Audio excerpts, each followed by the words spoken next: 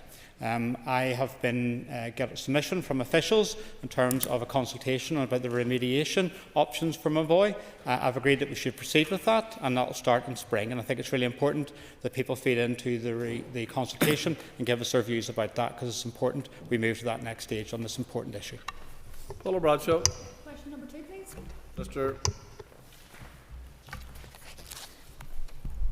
My officials have regular engagement with many of our local authorities who are leading the way in some of their innovative local climate initiatives. I am aware of and have read Belfast City Council's important work through the development of this report on segregation and the environment, breaking down barriers. Later this month I will be meeting authors of the report. The report outlines the environmental impact caused by duplication of services and reduced access to environmental projects. It highlights the need to do just that, and not just in Belfast but across Northern Ireland in terms of tackling those barriers. In order to hit our statutory emission reduction targets and achieve a just and fair transition to becoming a net zero society by 2050. The impacts of climate change do not discriminate. They will affect all of us. Climate change is a shared problem and it needs a collective action solution. Segregation hampers communities' abilities to work together collectively, whether the segregation is physical or psychological. In the transformation to net zero, we need to be aware of our own unique history, the challenges we face, but also the opportunities, and the Council's report recognises that.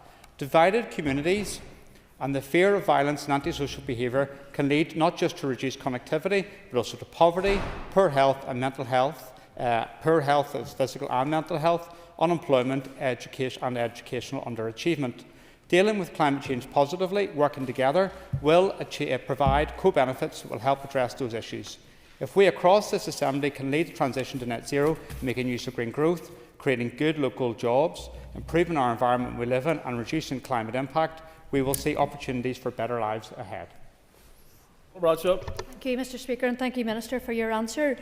You mentioned duplication of services in your response there. Could you give an assessment of your understanding of how this duplication increases carbon footprint? Thank you. Minister. The Council's report on segregation and the environment highlights the issues we face here of duplication of services, the lack of connectivity between people and communities, of parallel services and buildings that all need to become climate resilient, and the additional costs we bear therefore both financially and also in terms of a greater carbon footprint at a city level. A legacy of segregation and duplication of services are something that other cities and regions are not facing in terms of their own climate journey. We know that segregation can lead to divisions, to the duplication of public services like separate bus routes, additional travel, increase in traffic, emissions and costs. And so Belfast may have to do more than other cities to achieve the same results. Certainly in designing our climate policies across all departments, we need to be thinking about the unique circumstances we face in Northern Ireland. Duplication of services compounds division, it adds to a lack of contact, mistrust and also can decrease connectivity. But this is where we can join up our policies, reducing our carbon footprint, adapting to the effects of climate change, improving our environment and increasing biodiversity can really help those communities most disadvantaged. Improved good relations and working together on the shared challenge of climate can increase cohesion and resilience and bring communities together. We need to deal with the division within our society. It is affecting our environment. It is one of the issues around climate change. And also, there is key opportunities for change. So I would declare I'm on the Board of Governors of Rathmore Primary School. There's things that we can do as MLAs and as ministers to address division in our society. We can promote and encourage and facilitate integrated education. We can deliver shared housing. This should be a collective endeavour. Sean Buckley. How does the Minister propose to break down barriers and address division between himself and the farming community in Northern Ireland? Because at a recent public meeting in which thousands of farmers attended, the loudest cheer of the night was whenever they said, "Tell the Minister to get the boot off the farmer." So can I ask the Minister, what's he going to do to reduce regulations and swamping farmers with bureaucracy and ensure that they have a viable farming future, not just now, but for generations to come? Minister. I'm working very hard to deliver for farmers in Northern Ireland. I'm very proud of that. Delivers key successes in terms of the draft budget. The only region in the UK to get ring-fence funding for agriculture, agri-environment, fisheries and rural development. Not just next financial year, but in future years. Other regions of the UK have not achieved that. I've achieved a Just Transition Fund for agriculture. That is absolutely key in terms of being able to put that in place and to support farmers. That's what I'm doing. But what I'm also doing is being honest. You said about reducing regulation.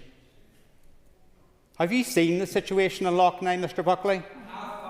Yeah, I stand here in this role to serve all constituents in Northern Ireland fairly. That's what I'm doing, and that's what leadership's about. Next question, Philip Rep. Minister.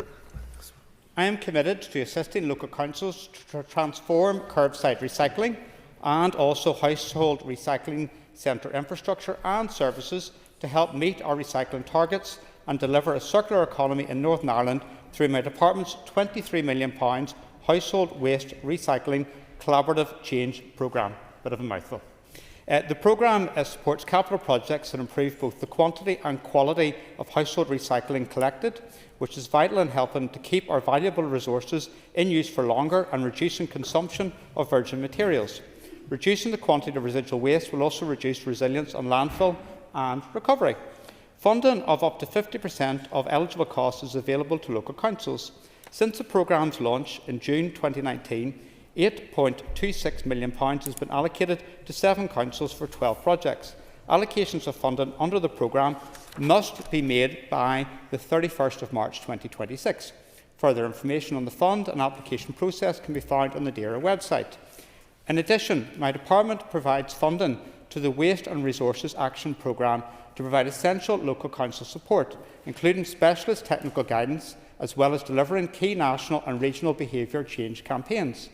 My department has also been engaging frequently with all 11 local councils to ensure Northern Ireland is best placed to meet the ambitious recycling targets set by this House in legislation, including the 70% recycling target as set out in the Climate Change Act. Mr Brett. Minister, you may be aware that the North Belfast constituency is covered by 2 local government authorities, Belfast City Council and Antrim and Newton Abbey Council. Despite only being streets apart, the quality of service offered to ratepayers in the 2 different jurisdictions is miles apart. The rates of recycling in the Antrim and Newton Abbey end far exceed those in the Belfast City Council end.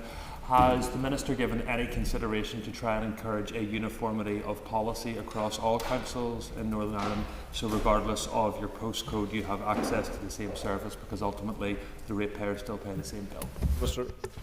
Thank you, Mr Breton. You raised an important issue, because one of the other issues related to this is how we can create better public understanding of what can and what can't be recycled and what bins to use, because sometimes this is because of a confusion around that. So my officials undertook a consultation last year around recycling. We've been working through the outcome of that consultation. We'll engage with the committee on this, of course, but part of that will be issuing a bit more guidance to councils in terms of what we can do in terms of household recycling and have a bit more uniformity around the issues. And you raised important issues today in the Chamber. John Blair. Thank you, Mr Speaker. Mr Speaker, successful and increasing recycling and circular economy are very closely related indeed. Can the Minister give us an idea of his thinking around what benefit there will be to individuals from a circular economy? Minister.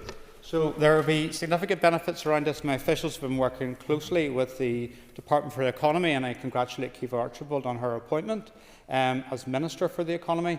We're working with the Department of the Economy on the development of a circular economy strategy to support the ambitions of delivering a low-carbon circular economy. The draft Circular Economy Strategy for Northern Ireland identifies the benefits of a circular economy to individuals. It states that, for example, people will be supported to develop relevant skills that will help them transition fairly and inclusively from carbon-intensive industries into new jobs. Products and services will provide greater efficiency, durability, better end-of-life outcomes and greater overall consumer satisfaction. We will have greater choice and quality of products and services at a reduced cost through additional circular models and through reuse and introduction of quality standards. Traditionally, marginalised groups will be supported by socially conscious businesses adopting circular business models, providing training and employment opportunities for those with disabilities or health conditions. Total ownership costs will reduce as products are designed for remanufacturing, repair and recycling. Better choice of healthy, locally produced foods, as the circular food system reduces our reliance on chemical farming interventions. Robbie Butler. Speaker, I thank the Minister for his answer so far. Anaerobic digestion is often an overlooked aspect of recycling for household waste, including food and garden waste. Would the Minister give us an update in regards to where he sees this fitting into that circular green economy that he's talking about, and if there's any actions being taken with local councils to encourage greater use of AD? Minister. So you talk about an issue which I'm quite excited about, and I think it's really positive development within farming, and there's so much good work within farming. You've highlighted some of it here today. The road of anaerobic digestion is growing, and we need to make sure that we're doing that in a coordinated fashion. That's where I engage with my Economy Minister around this, because there's new opportunities from that. We are seeing this really taking place within farming. We have to consider where the planning process sits around this as well, and that's some discussions I've been having with the Infrastructure Minister, and also I'll be taking forward discussions with the Economy Minister, because there's a bit of an overlap this in terms of energy production. So quite a lot of work on this underway, and also I'm very conscious of the developments in the south, where if you read the Irish Farmers Journal, you'll see where that's going. So some of this is in its infancy, and I want to be able to make more firm announcements for how we can coordinate across government departments on this issue over the year ahead. Justin McDonald. I thank the Minister for his answers thus far. In terms of recycling, has the Minister's Department given any consideration to imposing levies on companies like Amazon, whose packaging on deliveries now takes up a significant proportion of people's bins, packaging which I think we'll all agree is over-packaged materials and goods? So part of the consultation that was undertaken last year, which I was talking about, was in relation to businesses and waste, and I've been announcing a way forward about that over the time ahead. The issue in terms of businesses and packaging, there is already laws in place around that. I'm happy to write to the member to outline the situation in that regard and the requirements placed upon them. Keith Buchanan, please. Thank Mr Buchanan for his question, and at the outset, when we're talking about rural communities and rural halls. I just want to put on record my thanks to the rural communities across Northern Ireland for the support they've given to so many people who were affected by the recent storm, and most especially farmers. And I've said this a number of times in recent times since the storm. The work that they've undertaken in the aftermath of the storm to help clear roads and to support local communities is something I'm very, very grateful for, and I think it's important I put this on the record. In terms of rural halls, I know rural halls were used by quite a lot of people within rural communities in the aspect of the storm, and the member's been a very good advocate for them, so I will answer the question here, but I've been hearing some of the representations you've been making on this issue, and I think it's important that you understand that I have been listening to that and seeing what we can do, because the Rural Halls Refurbishment Scheme, and it concluded, as you've rightly outlined to me, in January 2024, was a rural policy framework pilot initiative which provided capacity building, training and grants up to a maximum of £40,000 for rural community and voluntary sector organisations to deliver capital works to rural halls with the aim of keeping those community facilities viable, sustainable and in many cases offering additional services. In 2024, I established a new rural policy unit tasked with developing future rural policy for Northern Ireland.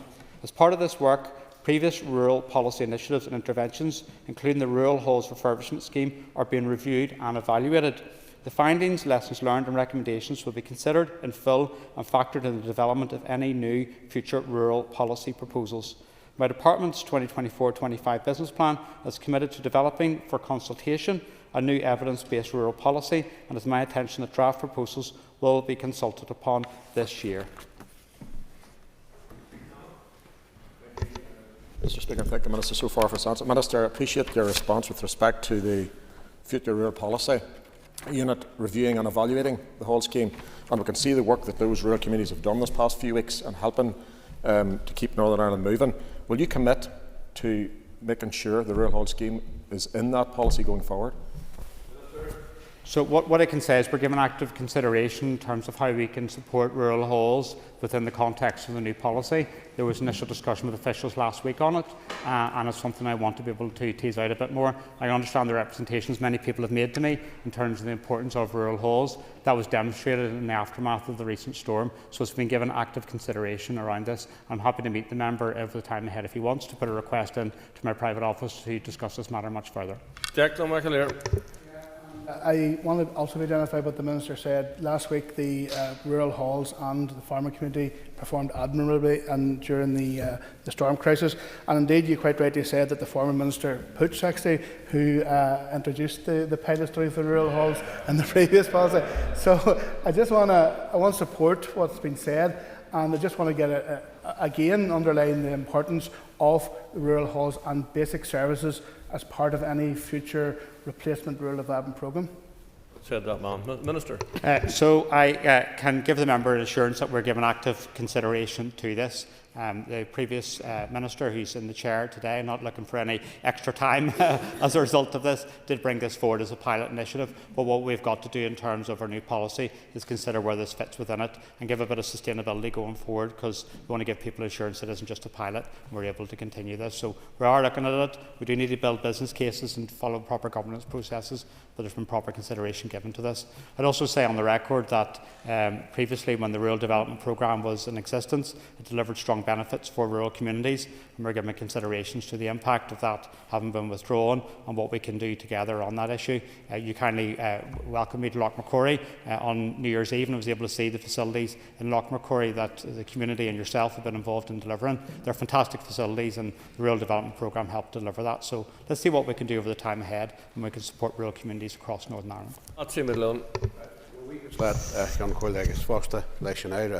Minister, would you agree that since the reduction, indeed since the removal of EU rural support, that much of the aid to our rural communities has in fact diminished? Minister. So one thing that's perhaps been overlooked is the impact of Brexit upon the Rural Development Programme, and something within this ministry I'm seeing day and daily. I saw that in terms of visiting Lochmacquarie, the good facilities that were supported, and the funding is not available thereafter. So Brexit's been a really bad idea. Not just for Northern Ireland but for the rest of the UK. It's flatlined our economy, but also it's failed our rural communities. But let's collectively come together as engagement with the new Finance Minister on these issues. Yes, we do have dual market access, and the Leader of the Opposition is chuntering from a sedentary position about that, and I have been promoting that quite often. But generally, Brexit has not worked out very well for the UK, and particularly for rural communities. Sorry, Carl. Any consideration about rural halls being suitable for dealing with tackling the housing and homelessness crisis across our communities? Minister. The member makes an interesting intervention in relation to this, and it's something that I'm happy to take up with the Minister for Communities in terms of the opportunities arising from that. Question 5, Connie Egan. Question number 5, please. Minister. Mr. Speaker, with your permission, I will group questions 5 and 6 together. I can confirm that my department is currently advancing preparations to bring forward a version of Lucy's Law for Northern Ireland, and in the coming weeks it is my intention to launch a full public consultation on mandatory CCTV in abattoirs. I'm also actively considering my animal welfare priorities for the remainder of the mandate to ensure that the most pressing needs are addressed. I have been engaging in a series of meetings with stakeholders to outline my proposed priorities and listen to their feedback. These priorities include the prohibition on the use of aversive training devices such as electric shock collars, which are really wrong, folks, the mandatory microchipping of pets' cats, the strengthening of dog microchipping requirements by making an offence not to update records. Work has also commenced to provide me with advice on the appointment of an expert group to review dog breeding regulations to provide an assessment of the need for regulation of canine fertility services. And I would note that that's been warmly welcomed by stakeholders because it's important we look at how we can address this issue comprehensively. With regards to a licensing framework for animal welfare establishments, many of these are already subject to a licensing regime, including pet shops, riding, animal boarding and zoological establishments. In addition, the licensing of dog breeding by councils also includes an inspection of premises. The Dogs Order in Northern Ireland 1983 already contains powers for councils to establish and maintain dog pounds. Consequently, their operation is a matter for councils, and I do not consider a stand-alone licensing regime necessary. Ms Egan. Thank you, Minister, and I really welcome your commitment to animal welfare. Minister, would you join me on a visit to a CC animal sanctuary in our constituency of North Down? Minister. I would be delighted to do that, and I think it's really important that I put on the record my appreciation and support for the many animal welfare organisations that operate in Northern Ireland, including the CC and many more, such as Cats Protection, the Dogs Trust, USPCA. They provide a really valuable role, and it's important we go out and support them. So if you send a correspondence into my private office, I'm sure we'll be delighted to visit a CC in Conlake. Peter Martin. Very much, Mr. Speaker, and thank the Minister for the answers to my colleagues' questions. Can I just be clear, because I wasn't sure from his answer there, is he saying he will not introduce a licensing framework for animal welfare establishments within this mandate? Minister. So, in terms of the current establishment's licensing regime, the current legislation allows my department to license 4 distinct animal businesses. However, I am acutely aware that these laws have their origins in 1972 and there are potentially much better ways of doing things, and there are other animal-related businesses which may warrant licensing. For example, in other parts of the UK, the legislation has evolved to deal with home boarding and pet daycare, while licences are required for activities like mobile animal exhibits. I am also aware that the Scottish Government has consulted on the potential to extend licensing to dog grooming and dog walking. I remain keen to overhaul the regulation and licensing of animal welfare establishments, but in order to deliver change to areas like boarding and pet selling, I would need to repeal existing primary legislation, and that is a challenge within this mandate. However, that said, I have already set out a range of priorities for the remainder of this Assembly, and that includes a commitment to review dog breeding and the operation of canine fertility clinics, as well as potential regulation of the rescue and rehoming sector. It also remains that all protected animals in any setting continue to be protected by the Welfare of Animals Act Northern Ireland 2011, which provides enforcement agencies with substantial powers to act in situations where an animal is subject to unnecessary suffering. To say in conclusion around this, my engagement with stakeholders around this issue has not completed, and I haven't taken any final decisions on this matter. The issue around animal welfare was a lot to do. We lost 2 years of this mandate. 2 years this place didn't sit. And that has constrained us in terms of our ability to bring forward legislation. When I continue to engage with stakeholders, and we'll be announcing an animal welfare pathway over the time ahead, and I will ensure that all members get a copy of that, and we also engage with the committee in relation to it. Matthew O'Toole. Thank you, Mr. Speaker. Minister, you said last year that the creation of an all-island animal cruelty register was, I think, untenable was the word you used. Is that still your position, and have you done any more thinking on that matter? Minister. Plenty of thinking, Matthew. So in terms of this issue, I took forward the issue. I met with my counterpart, the Minister Charlie McConalogue. It's now Martin Hayden's takeover. I had a really good conversation with him last week. We had discussions in terms of whether the South plans to bring forward a register of this nature, and I was informed that they don't. But what I'm doing in terms of this animal welfare pathway is we're exploring what further methods we could offer different organisations to deal with some of their concerns around this, potentially in terms of access NI, and we'll announce the way forward in relation to that as part of the animal welfare pathway. Minister, thank you. It's an important issue. Could I just ask the Minister, are you intending to review the destruction of healthy dogs if they've been seized and held in a compound, in a council pound, which I think is something like 5 or 7 days at the minute? Minister. So it's a very broad question that the member has raised in relation to this.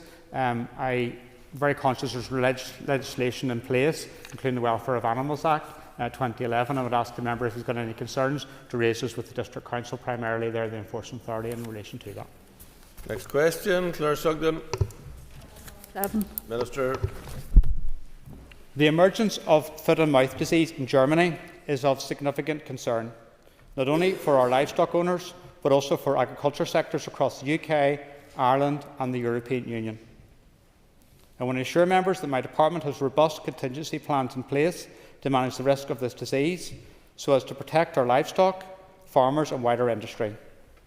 These were set out in my written statement to the Assembly on the 17th of January. A notification of the outbreak in Germany in a herd of water buffalo in Brandenburg, north of Berlin, my officials immediately carried out a tracing exercise. This was to identify if any susceptible species, germplasm or products of animal origin have been imported to Northern Ireland from Germany within an established risk window. To protect Northern Ireland, there are also strict import controls in place restricting the movement of animals and animal products from foot and mouth disease affected areas. This means that all susceptible species and their products from the disease control zones in Germany are restricted from moving to Northern Ireland. The foot and mouth disease webpage on the DAERA website also has been updated in light of the situation in Germany. The webpage contains important information on foot and mouth disease, including detail on clinical signs and the steps livestock keepers should take to protect their animals, to prevent the introduction and spread of this devastating disease. My officials have also met with industry stakeholders to update them on the situation in Germany and to stress the need for vigilance. Communications reminding livestock keepers of the necessity of adhering to the highest levels of biosecurity are regularly being disseminated by my department. In addition, veterinary practitioners and livestock keepers have been urged to remain alert to any unusual symptoms and to report these immediately to a veterinarian or directly to DAERA. I would urge all members to continue to play their part disseminating those key messages. Ms Sugden. Speaker, and thank the Minister for his answer. Minister, can we have some more details of a response plan should foot and mouth disease come to Northern Ireland? I think we can all recall when it came back in 2001 and the devastation, particularly to the economy, that it caused. So does he have any plans, particularly in relation to compensation, should we find ourselves in a similar position? Thank the member for her question. And this is a matter of concern for me because it was devastating when it arrived, and that's why I've spoken to my colleague across the border, Martin Hayden, and previously Charlie McConalogue. I've also spoken to the Secretary of State for Northern Ireland and also Baroness Heyman in DEFRA. So there's been significant engagement around this because we need to work together to keep foot and mouth out of Northern Ireland. I have a long answer here in terms of the contingency methods around that, and what I'll do is I'll write to you about that to hopefully outline that. But just to reassure all members in this House, we consider this matter very serious. And one of the most important issues, I would say, is that my concern is that we have to abide by the rules in terms of animal movements, and the message has to come very clearly from us all that it's important that we take every step necessary to keep foot and mouth out of Northern Ireland. The Merwin. Thank you, Mr. Speaker. And my question is a bit wider. My question is in relation to the DAERA application for nitrates. Brought to my attention today from farmers and farm fillers that they can't access the website for their nitrates application. The deadline is the 1st of March, and as yet they can't access this DAERA website. It's supposed to open for the 1st of January. Will the Minister extend the time frame to get these applications in line? It's slightly unrelated to this question, but I think it's an important issue. What I'll ask is my private office to contact your constituency office in relation to this issue today and understand a bit more around the issues that are being faced and see how we can resolve them. Moving on to topicals, Patsy McGlone. Minister, sometimes it's forgotten that DAERA also includes rural affairs. Now, particularly in light of the storm, where we've seen rural isolation at its worst and most pronounced in many of our areas, could the Minister advise just what consultation or what collaboration there has been with other departments, because we've seen people without heat, people without, obviously, electricity, people with health problems confined to bed and confined to house, other people without any means of communication because phone masts were down, and now we know fibre is still out, and that's affecting not only them but the business. Would the Minister advise just what collaboration is ongoing or is likely to be ongoing with other departments to give an audit of how things happened and how best things could be approached, particularly for those rural areas? Thank you, Mr. Speaker. Thank you, Patsy, for your question. You highlighted an important issue, because the most vulnerable people in our society that were affected by the storm were those within rural communities, and many have been without electricity or water, and also broadband, which is key to day-to-day life in terms of people particularly working from home. For a very long period of time they've been without those services. So what have I been doing as Minister? I've been engaging with my executive colleagues. We had a number of executive meetings around this. I've also been in regular contact with Kate Clifford. She's Director of Rural Community Network around this, in personal contact with Kate. Also the President of the Ulster Farmers Union, in regular contact with him to understand the issues within that area, and then passing those on to my executive colleagues, because there are important issues that have been raised. I think there is some lessons to be learnt from the storm. One of the issues is that we have a register of people who are vulnerable, and then obviously the Northern Ireland Electricity are tasked to try to get reconnections to them as soon as possible. But the issue is that people who aren't on those registers, you know, the people, older people living on their own, who've been without heat or power, how do we ensure that if this occurs the next time, which unfortunately it may do, that we can reach out to them? And that's hopefully something we can discuss amongst the executive and amongst officials to see what more we can do. I think I have to, before concluding around this, pay tribute to the community effort around this. You know, a lot of people rallied around and supported so many people. Seen so many examples of that. We should be very proud of Northern Ireland, very, very proud of our communities and how we can support each other. Yes, we could do better, but also, like, what would this storm have been like without a government or an assembly in place? I know this executive ain't perfect, and you're the first sometimes to highlight that. That's fair enough, that's your job as an opposition. But at least we'll have a government in place that can respond to these issues, and I think that's important to remember that. Mr. Malone. Actually, you're a great Minister.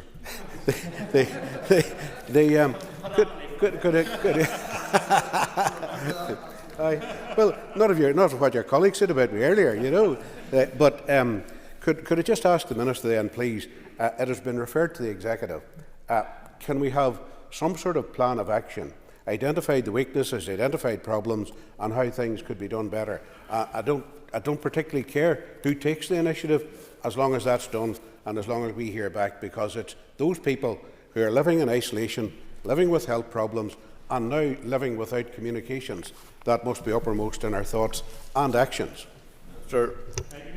Point, and I think it's important that we do that. We do it in a coordinated fashion, and I think we, as ever in life, we learn lessons about what we could do better, and if we didn't do that, we're not doing our job properly. So I think it's important issues you've raised here in terms of rural communities, and I want to ensure that they're supported in the time ahead.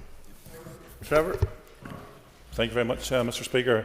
Minister, you'll be aware, obviously, that the Forestry Service comes under your bailiwick, and in many of our areas, and indeed my constituency, many people enjoy the forest. But there's particular times of the year that deer stalking takes place. And can you outline to the House your assessment of how appropriate or inappropriate the signage in those forests is? Minister. Thank the member for his question. I am satisfied that information signage in respect of deer management practices in my department's Forest Service state is effective and complies with public health and safety risk management. But in response to that, I would say if members have got particular concerns, I'm happy to raise them with me personally, and we can see what more we can do in that area. Forest Service display information signage during their deer culling season from September until April at entrances to the department's forests with high visitor numbers and large deer populations. The signage is not a public control measure for people's safety, rather is intended to inform users exercising their statutory right of pedestrian access that they may encounter authorised personnel in the forest undertaking deer control activities and to follow the advice. Where sporting rights, including deer stalking, are exercised in a forest setting, there is no legal requirement for signage to be displayed. However, there is a requirement to meet health and safety obligations, and that includes managing any associated risks to the safety of visitors to the forest. Mr Clark. For his answer, and whilst I accept that many may not like the idea of deer stalking, it's a necessary evil in terms of protecting the forestation of some of the areas. However, the signage as it stands, and your officials won't accept that having a signage up for a period of time, as opposed to actually putting the signs up on the day the deer stalking takes place. In my view, and I don't know if you'd agree with me, Minister, would suggest to me that it was safer where people see it on the day as opposed to seeing it for a whole season, thus preventing the risk of any form of serious accident. Minister. Happy to take that back and speak to officials and then write back to you on this issue. I understand your concerns around that, and I will engage with officials and write back to you in hopefully a timely manner on this issue. Mr Speaker, all recent studies on trout migrating from Loch Ness to local rivers for spawning are showing a decrease in the numbers of trout returning to the loch. Minister, why then are deer inland fisheries still allowing the commercial fishing for wild brown trout in Loch Ness, despite not having any evidence or indication to what the current stock levels are in the loch? Minister. Thank the member for raising this question on the issue of angling and inland fisheries is an important issue. You've outlined some specific concerns around this, and I'm happy to engage with officials. If the member wants to meet with me to discuss it, I'm also happy to do that, and in order to give you a comprehensive response on what is a really important issue. Mr Gaston. Mr Speaker, and I thank the Minister for his response and his invitation. Indeed, I will take him up on that. And the crux of it is, Minister, that I'm looking you to commit to carrying out a survey to determine the current stock levels of trout in Loch Ness, to establish how long the current levels will last, to avoid trout reaching a critical level like Loch Ness pollen and Loch Ness eels. Minister.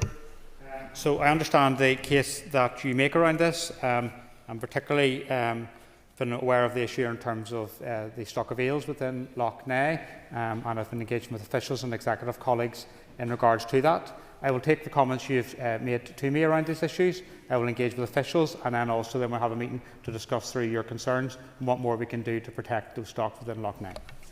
Brian Kingston. Thank you, Mr Speaker. And in an earlier answer to my colleague Philip Brett, the Minister, I think, was referring to the Rethinking Our Resources consultation by his department last year to drive forward recycling. Can the Minister give a timeline from when the outcomes and any recommendations arising from that exercise will be published in order to assist councils to plan for the future? Minister. So I think it's important that we do enable councils to plan for the future. I would hope to be able to take forward actions from that in terms of potential ways forward in spring. So we've already consultations closed, there's been an evaluation of that consultation. I do need to engage with the councils to show respect towards that partnership arrangement around this, but we want to move forward with that in the very short time ahead. Mr Kingston. Thank the Minister for his answer. And again, in his earlier answer, I think he was referring on the issue of resources to the Household Waste Recycling Collaborative Change Programme, £23 million. Now, looking that up on the internet, it was launched in 2019 with a 3-year time scale. Is that still active? And are there other ways, if there are capital expenditures arising from new guidance being issued by the Department, will there be potentially any support that can be provided to councils for new purchases they might require? Minister. So I've been working through the capital budget for the next financial year. We're looking to make an allocation of support within that. And then obviously there will be a comprehensive spending review, and then we will hopefully set a 2 or 3 year budget around this, which will give councils a lot more certainty around this. Obviously, the level of support I can give is within the cap of much funding I have as a department to allocate, but I'm obviously seeking to work in partnership with councils to incentivise uptake of these new technologies and work in partnership on this issue. So we are looking to give support to district councils. Question 5 withdrawn. Call Donny Donnelly. Thank you, Mr Speaker, and thanks to the Minister for his answer so far. Could the Minister detail how the Sustainable Agriculture Programme will improve environmental sustainability? So I was delighted to be able to announce the Sustainable Agriculture Programme last week. That's on the basis of the commitment I secured as part of the draft budget for the earmarking of agriculture, agri-environment, fisheries and rural development funding for the next financial year and future years. And as I've outlined to the House previously, that is a significant achievement to be able to get that. No other part of the UK has been able to obtain that. So in the context of that, I was able to announce the Sustainable Agriculture Programme, and it's based upon 4 pillars. It's about improved environmental sustainability, enhanced productivity, stronger resilience and an effective functioning supply chain. This is a critical intervention, not just to support our farming community, but also our environment as well and our economy. And I was delighted to be able to launch it last week. There will be communications sent out to farmers next month, and there's more details on the DAERA website. This is absolutely key for us in Northern Ireland as we chart our way forward in terms of sustainability, both financial and environmental sustainability for our agriculture sector. Mr Donnelly. Thank the Minister for his answer so far. Could he tell us where does Going for Growth fit in with this new vision for agriculture? So I've outlined my vision for agriculture as part of the Sustainable Agricultural Programme. It's a very clear vision and it's a very positive vision going forward. In terms of Going for Growth, I'm already on the record in saying that I believe that was a mistake. And Going for Growth does not feature as part of the Sustainable Agricultural Programme or my future vision for agriculture. I am therefore rather shocked to receive a letter from Fermanagh and Omagh District Council. The letter to me as Minister outlines concerns about the apparent disregard for the previous Going for Growth programmes, and it continues, and clarification is sought as to whether there is an opportunity to reinstate the programme. What planet are these councillors living on? Stuart Dixon. Thank you, Mr Speaker. Minister, can I ask you what you and your department officials are doing to facilitate nature recovery? Minister. So we're doing good work in terms of nature recovery. The Environmental Improvement Plan for Northern Ireland has a strategic outcome to achieve thriving, resilient and connected nature and wildlife. This includes key targets to protect 30% of land and sea for nature by 2030. The Environment Fund is one of the mechanisms used to help reach this target, with projects being funded that support nature in every county. Mr Dixon. Thank you, Mr Speaker. Thank you, Minister, for your answer so far. Minister, with regards to your Nature Recovery Fund, how will it help to meet the commitments to protect 30% of land and sea for nature by 2030? Minister. Thank you, Stuart. And the Nature Recovery Fund, I was really delighted to be able to announce that, because in recognition of the need for more to be done to improve our nature, I've recently launched the first of its kind in a Nature Recovery Challenge Fund. This funding is a great opportunity to support the work of local organisations who are passionate about improving the environment and delivering practical actions that will promote nature recovery.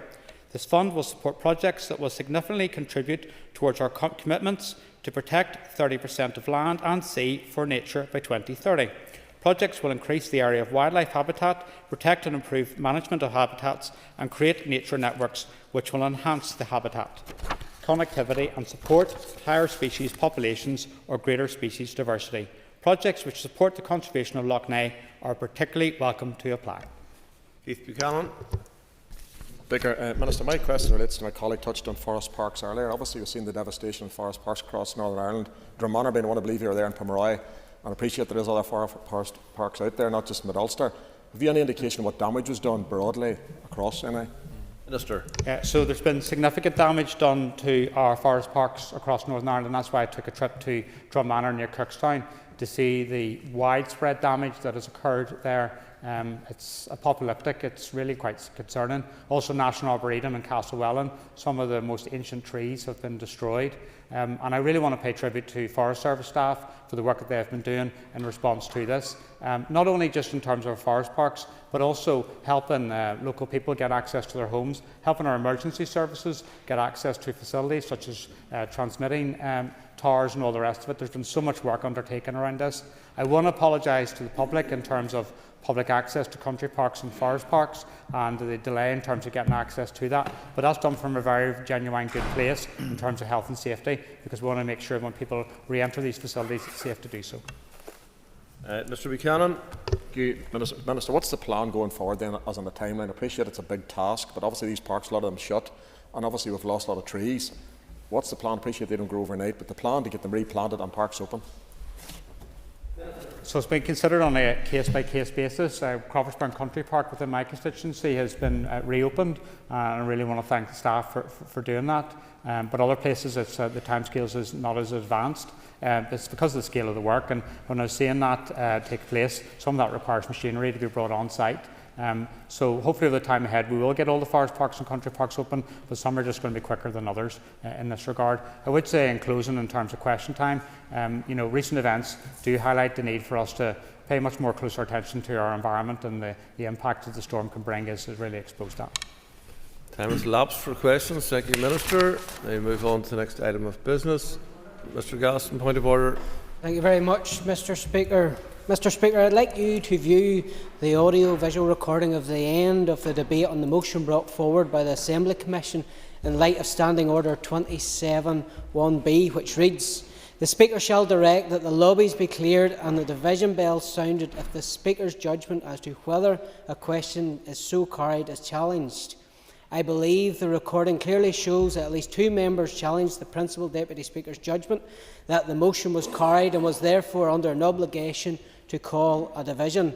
Mr Speaker, having viewed the recording and established what I have just said to be correct, I believe there is an onus on you, as a defender of good order in this House, to insist that the question on the motion be put again and the previous result nullified. On this issue, 2 members had spoken in the Assembly Commission motion debate, indicating that they would be voting against the motion. Only those 2 members, as I understand it, shouted no when the question was put. There were many more ayes from all parts of the chamber. The motion required simple majority support, so there was no requirement on the Chair to respond to the dissenting voices. Standing Order 26(2), and I actually welcome the member raising a point of order and quoting a standing order with it, as opposed to the charade that we saw yesterday. It says the Speaker shall judge whether the question be carried or not by collecting voices. Standing Order 27(1) then says the Speaker shall call a division if unsure whether or not the vote is carried following the collection of voices, or the Speaker's judgment is challenged.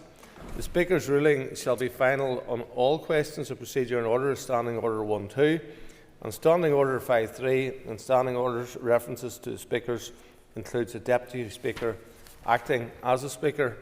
Speaker's ruling 18th of the 1st 16. For a simple majority vote, the Speaker will listen to the collection of voices, and if it seems there is a majority of ayes or noes, will attempt to call the result. I thank the member for raising the question in the manner that he did and giving me previous notice, and I hope that clarifies the matter for him and for the rest of the House.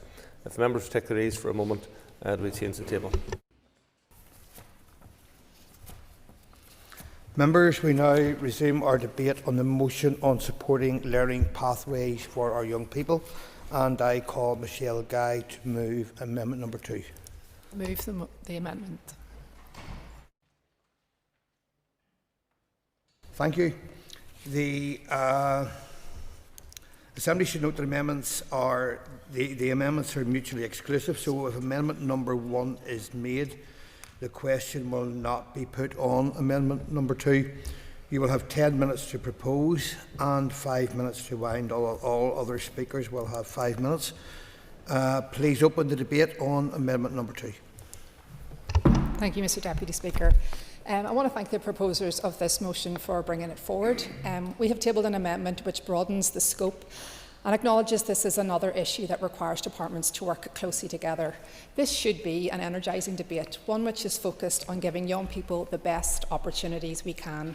We have the chance to do something transformational when it comes to learner pathways for our young people. Whilst I appreciate the scale of transformation needed in this area is unlikely to be completed in this mandate, the Education and Economy Ministers have the chance to set us on that path. That requires both vision and action. The Independent Review of Education had clear recommendations that outline what that vision could be. They said that every post-primary school should offer a broad range of academic and pre-vocational options and should collaborate with other schools and with colleges in order to provide a wide range of choices. This is already being done by some schools, but if done at scale, it would be transformational by broadening the experience of all students to ensure young people can make better informed decisions on their future post-16 or 18.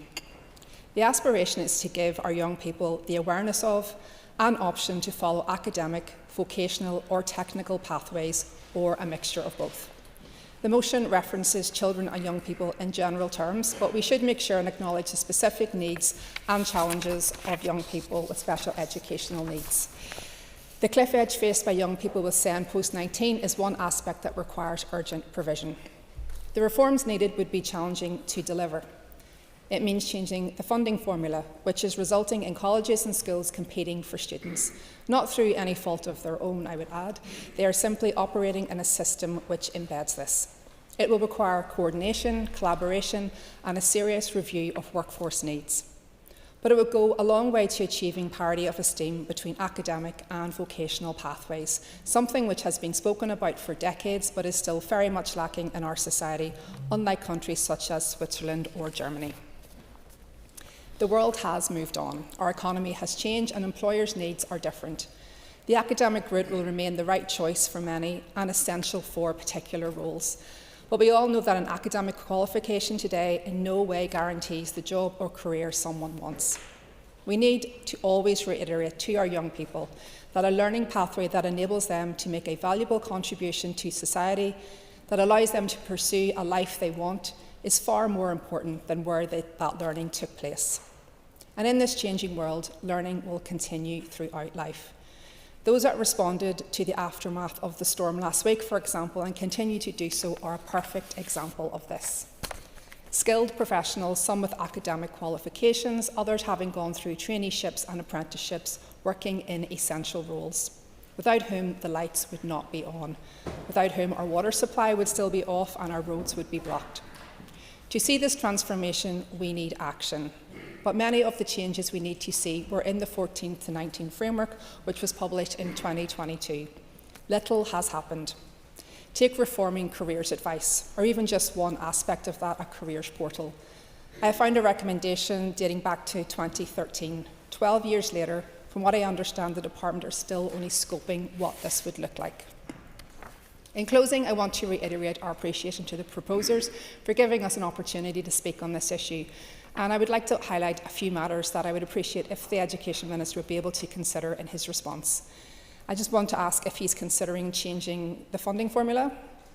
Through the curriculum review work, is he going to make bold changes to ensure our young people get the greater variety of choice and opportunity? And how is he working alongside the Minister, the Economy Minister, so that our schools and colleges work in partnership? Thank you.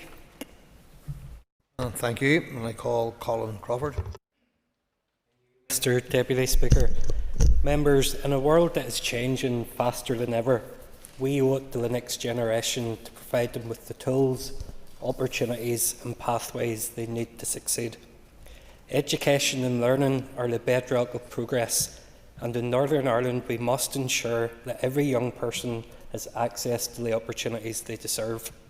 Northern Ireland is a place of immense talent, resilience and potential. Yet, too many of our young people face barriers to achieving their dreams. Whether it's lack of access to quality education, limited vocational training opportunities, or the challenges of transitioning from school to work, we cannot ignore the fact that not every young person has been given a fair chance. The funding gap of schools across the United Kingdom is stark. Per pupil spending in Northern Ireland is barely on par with England and Wales, but is significantly lower than Scotland. This disparity underscores the need for not only increased funding, but also more efficient resource utilisation to maximise the impact of every pound spent. We live in a time of rapid technological advancement and economic transformation. The jobs of tomorrow will require new skills and creativity. If we fail to equip our young people with these skills, we risk leaving an entire generation behind. This is not just an economic issue, it is a social justice issue. A report by the Open University found that 44% of employers here are facing a skills shortage. Last week, I met with the Northern Ireland Youth Assembly as part of the Public Accounts Committee. They conveyed a youth perspective on the skills needs in Northern Ireland. Sadly, many of the young members were not even aware of the skills gaps within the Northern Ireland workforce. Members, how can we expect young people to make informed decisions about their future career when they are unaware of the needs of the future economy? Northern Ireland has limited natural resources and investment in the skills of our people. Therefore, it's key to stimulate economic growth and improve social equality. Substantial change is needed to deliver the volume of skills needed now and in future years to support the achievement of the overarching economic vision for Northern Ireland. Not every young person wants or needs to follow a traditional academic route. We must invest in high-quality vocational and technical education, ensuring that apprenticeships, traineeships and skills-based learning are valued just as highly as university degrees. By partnering with local business and industries, I believe we can create programmes that lead directly to meaningful employment.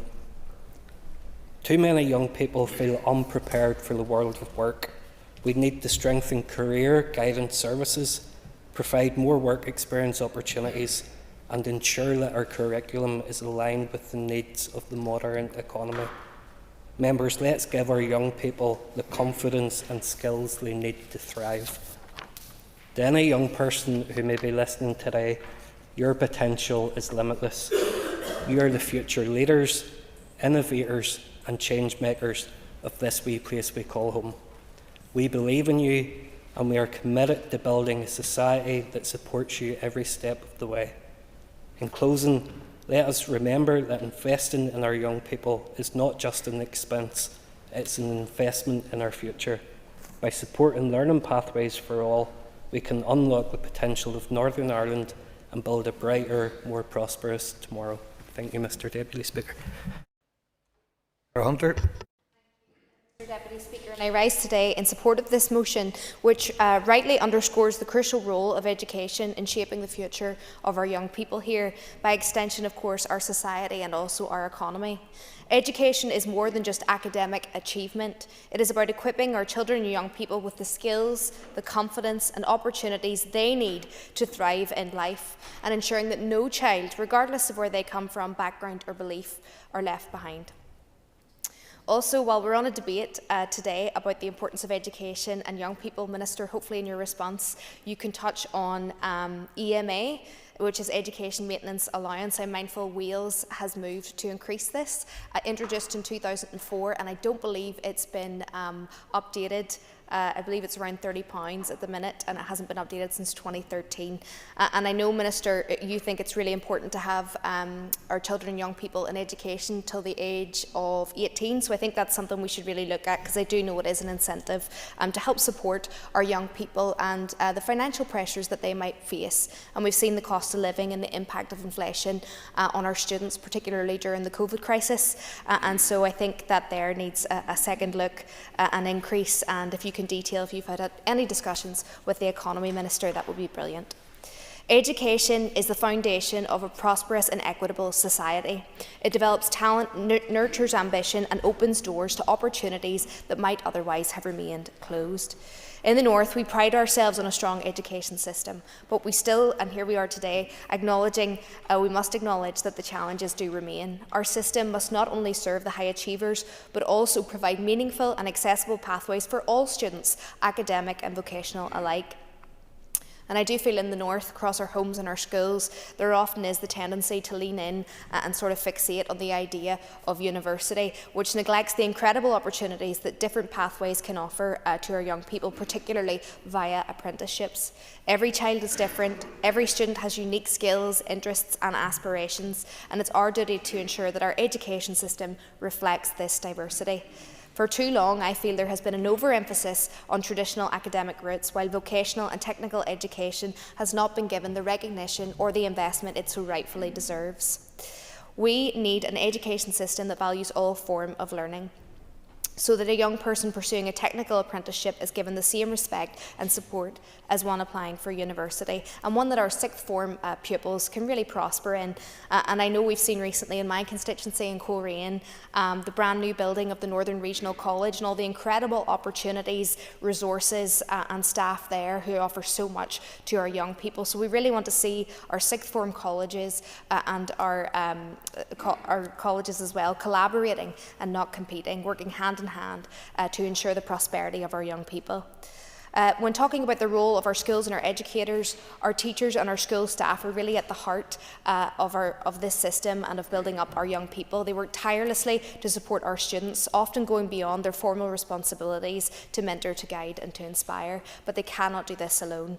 We need proper funding, adequate resources and fair per pupil funding model that allows to support every student regardless of their need, particularly at that post-16 age when many feel lost and pressured to choose a pathway. And I believe the South has done a good approach with regards to this dilemma, offering the option of a transition year to learn by doing and to go out into the world and try something new outside of traditional education. So I think that's just something that's important to include here today.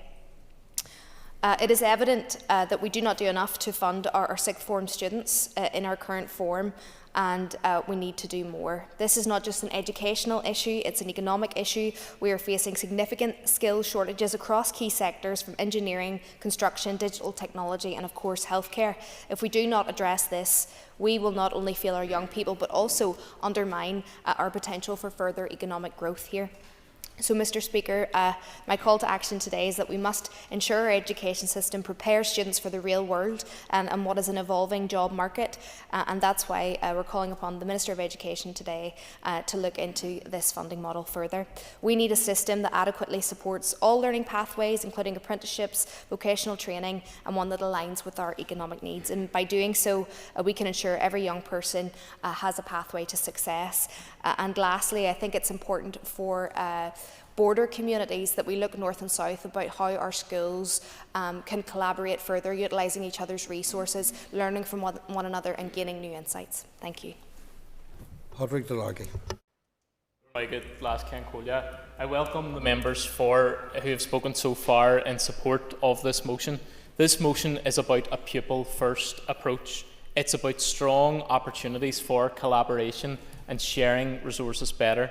This motion is about how we can work together. There's been a PAC focus on this, an economy focus on this, and we've all identified that there are skills gaps, a need to reform the careers service, careers guidance. But we've had this conversation for the last 20 years, and we could have it for another 20. This motion today is about bringing forward a necessary prerequisite to a broader conversation on careers, which we would very much welcome. We need to work to find a solution. This is about equity across all sectors. It's about a consistent approach.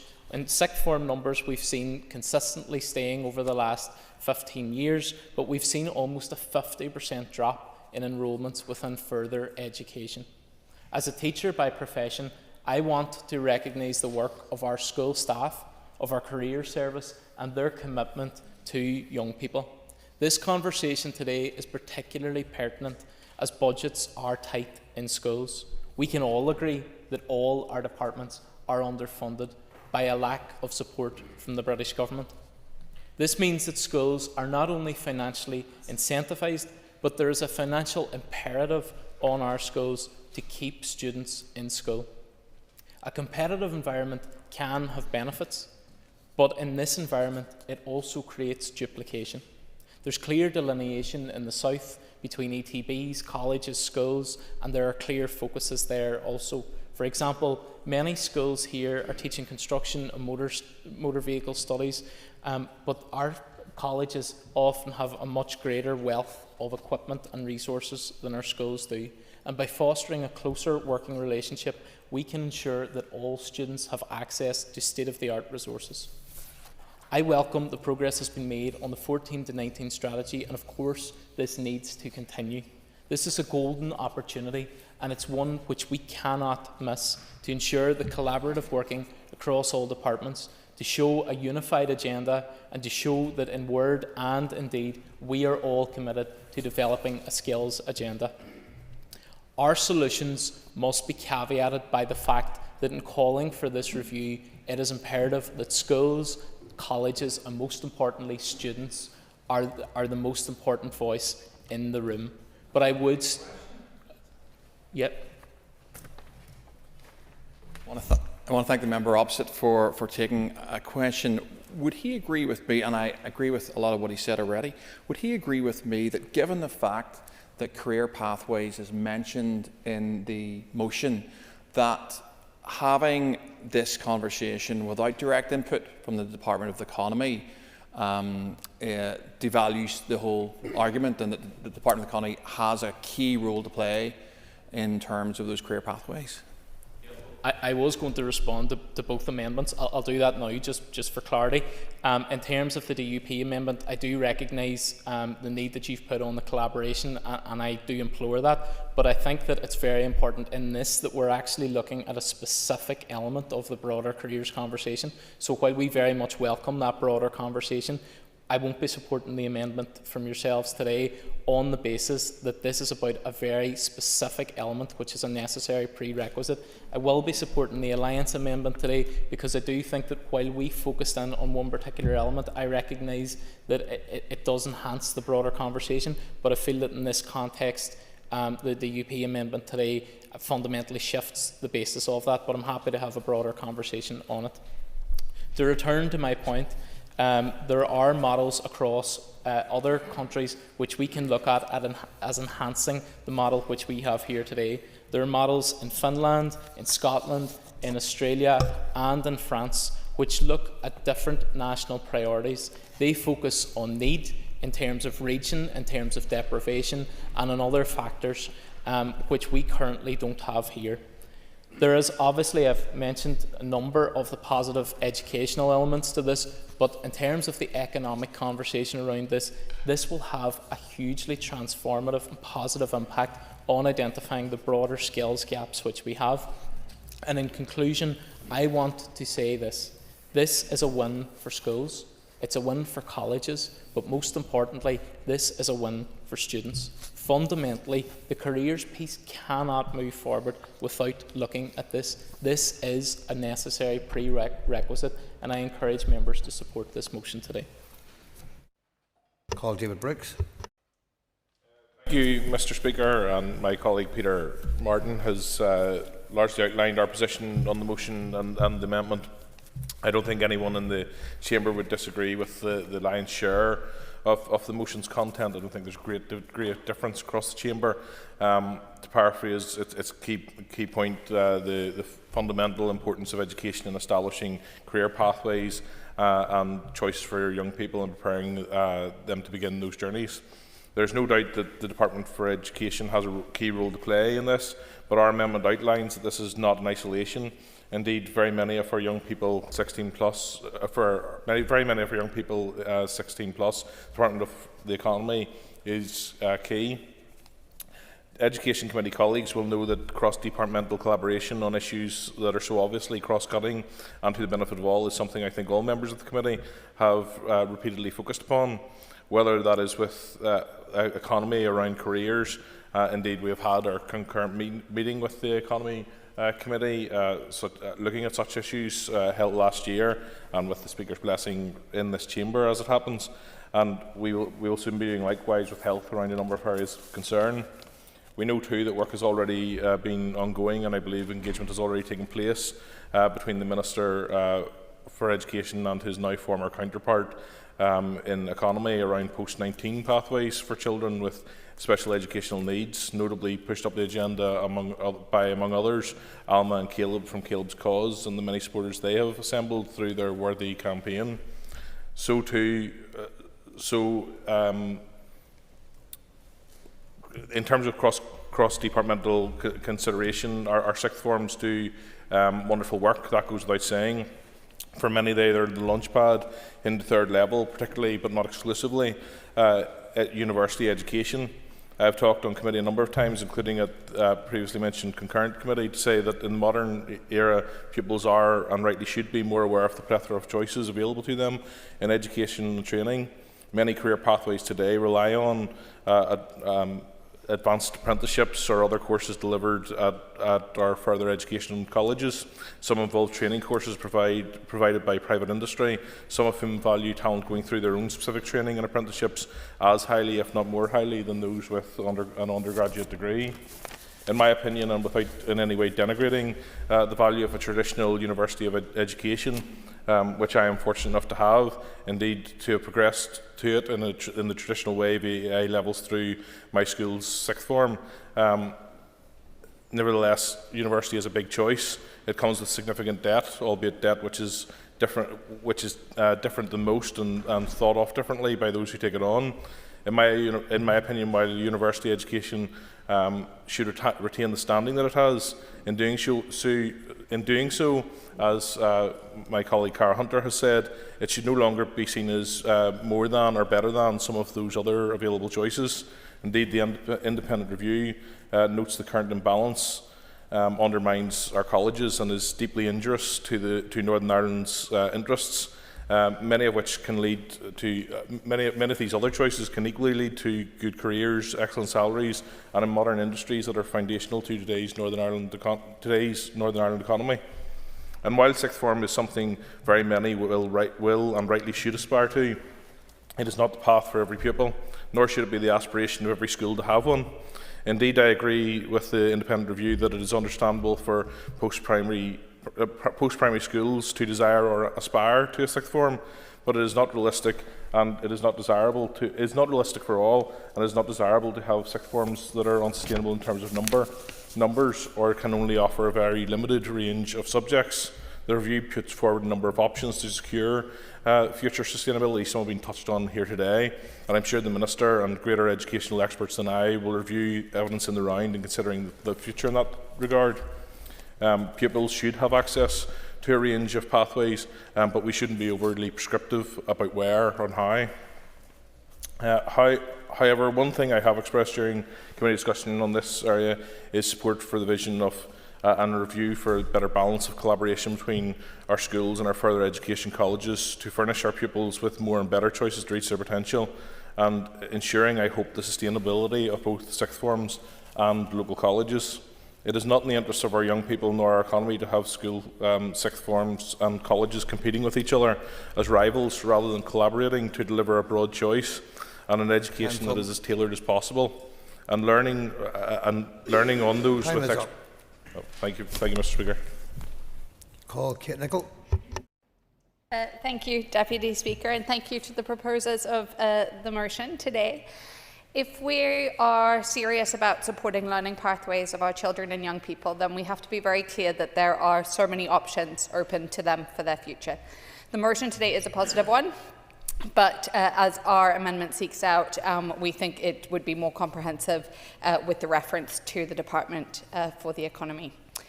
And while I hadn't mentioned this in my speech, but while I was listening to the interventions, it struck me that it's odd to be talking about learning pathways, supporting learning pathways for our children, and not mentioning academic selection and how the very foundation of which this is built on is so unfair. Our children and young people are not all the same. They are diverse in their talents, skills and aspirations for the future, which is something to be championed and something to be celebrated. However, sometimes this diversity of aspiration is overlooked when it comes to the advice that they are given about their future. Academic and vocational pathways are absolutely categorically of equal importance and must be respected, valued and treated with the parity of esteem that they deserve. This has been reaffirmed in review after review, including within the landmark independent review of education published in December 2023. However, that is not always the case when it comes to the advice our young people are given in schools.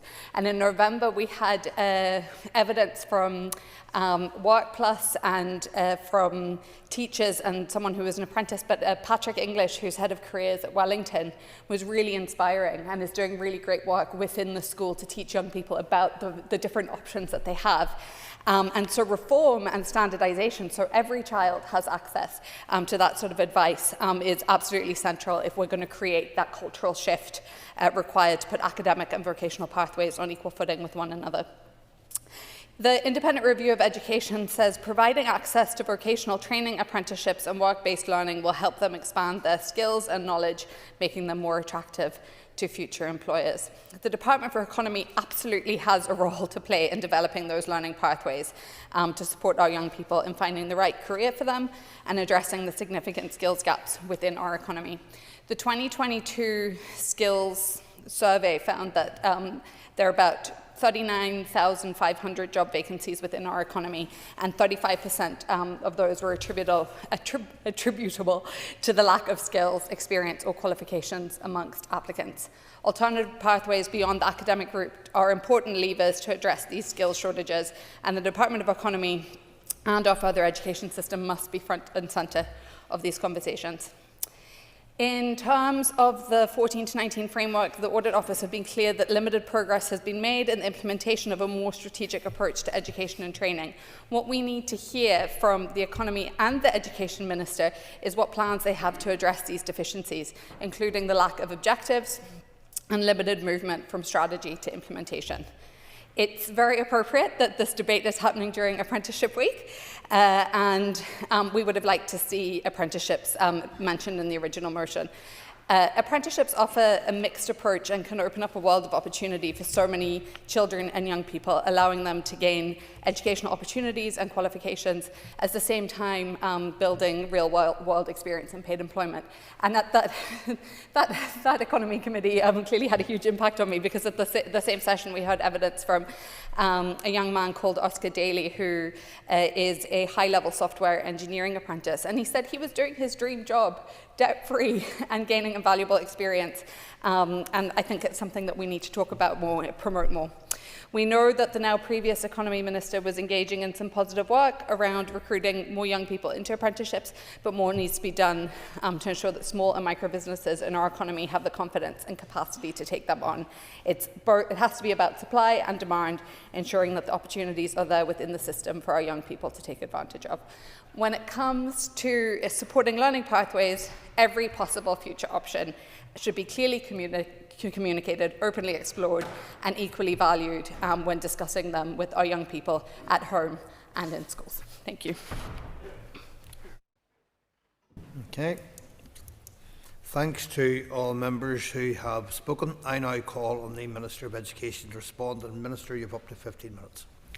Thank you, Mr Deputy Speaker. So can I welcome the opportunity to respond to today's motion, which recognises the fundamental role of education in enabling all children and young people to reach their full potential, develop their skills and to prepare for life after school. Can I thank the members for bringing the motion forward and the amendments.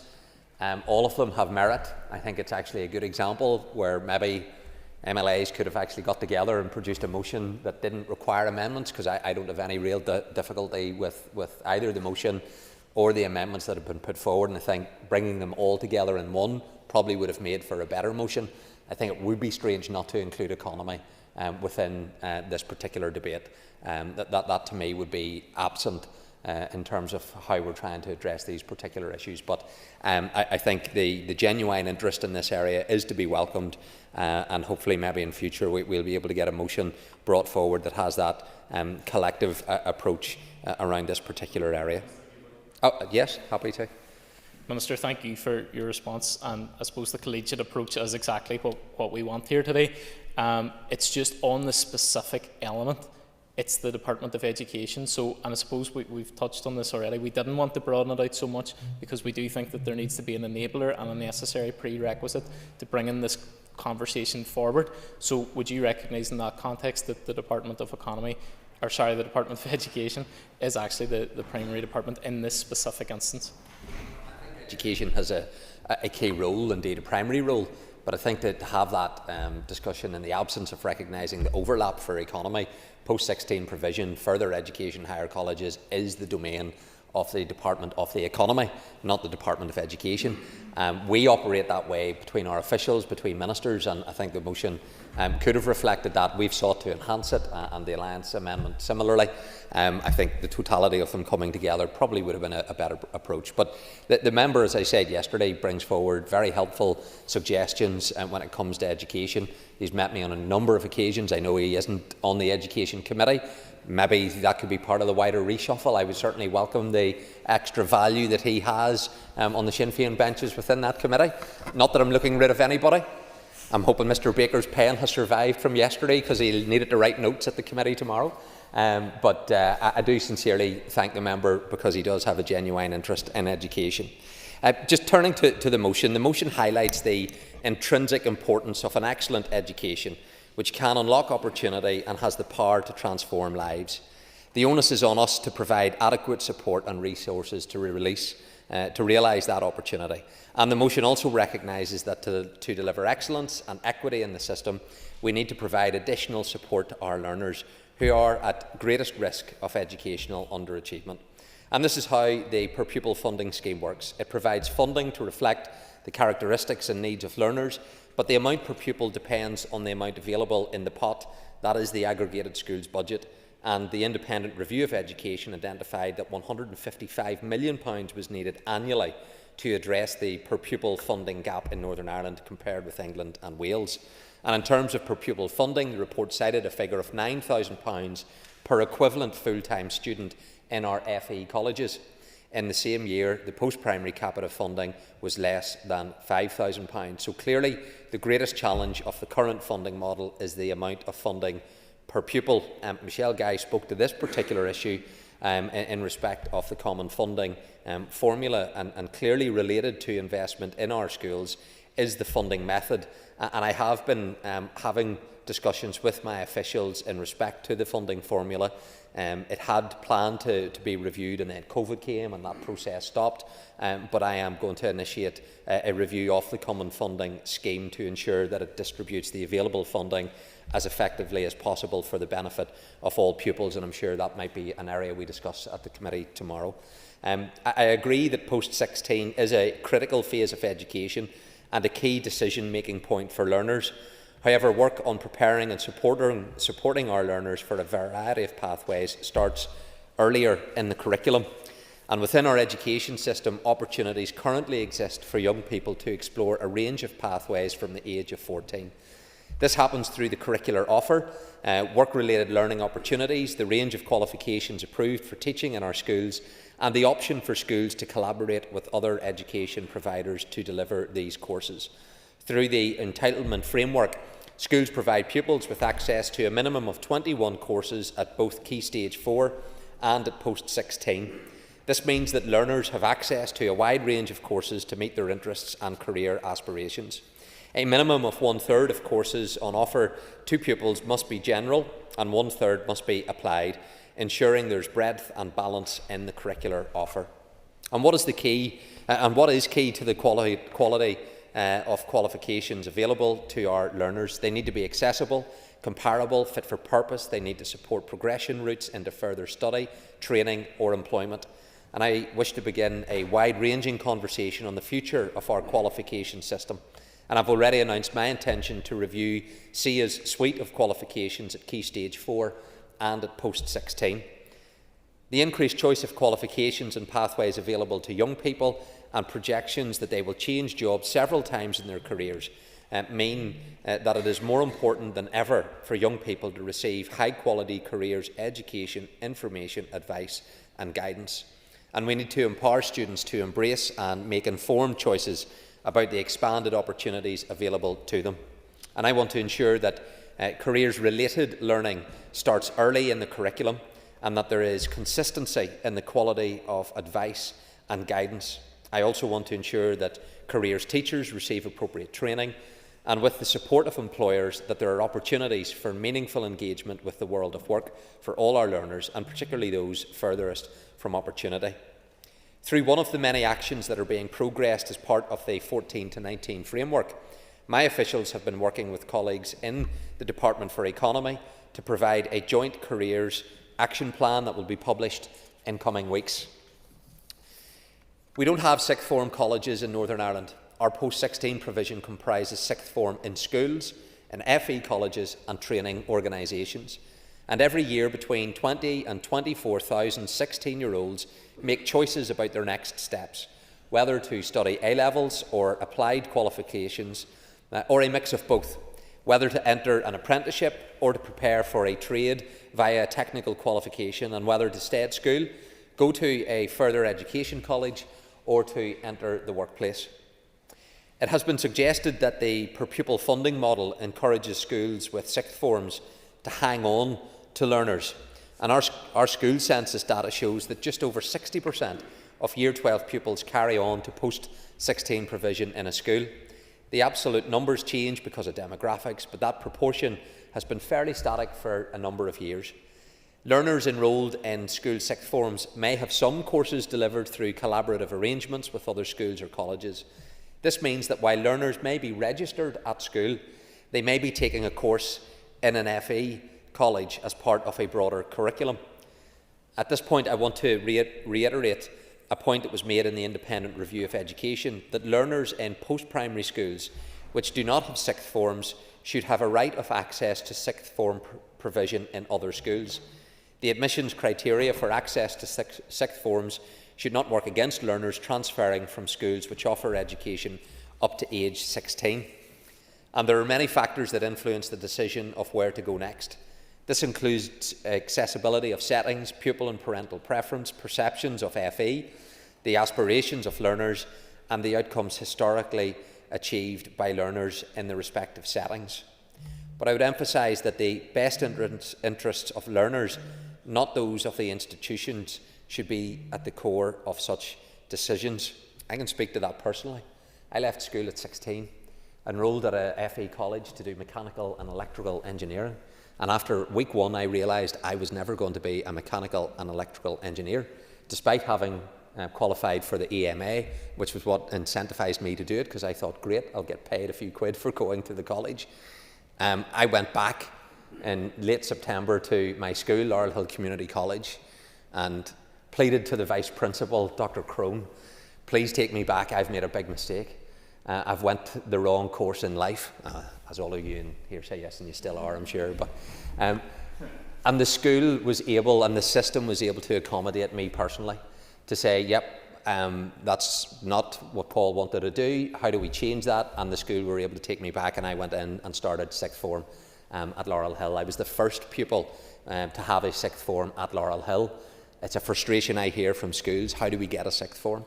And we started at Laurel Hill, and it was in the mid-teens was the number of pupils that created that sixth form, and it's doing a very well school now in terms of that sixth form. But I speak to that personal experience of how important it is that we put the interests of the child first, not the institution.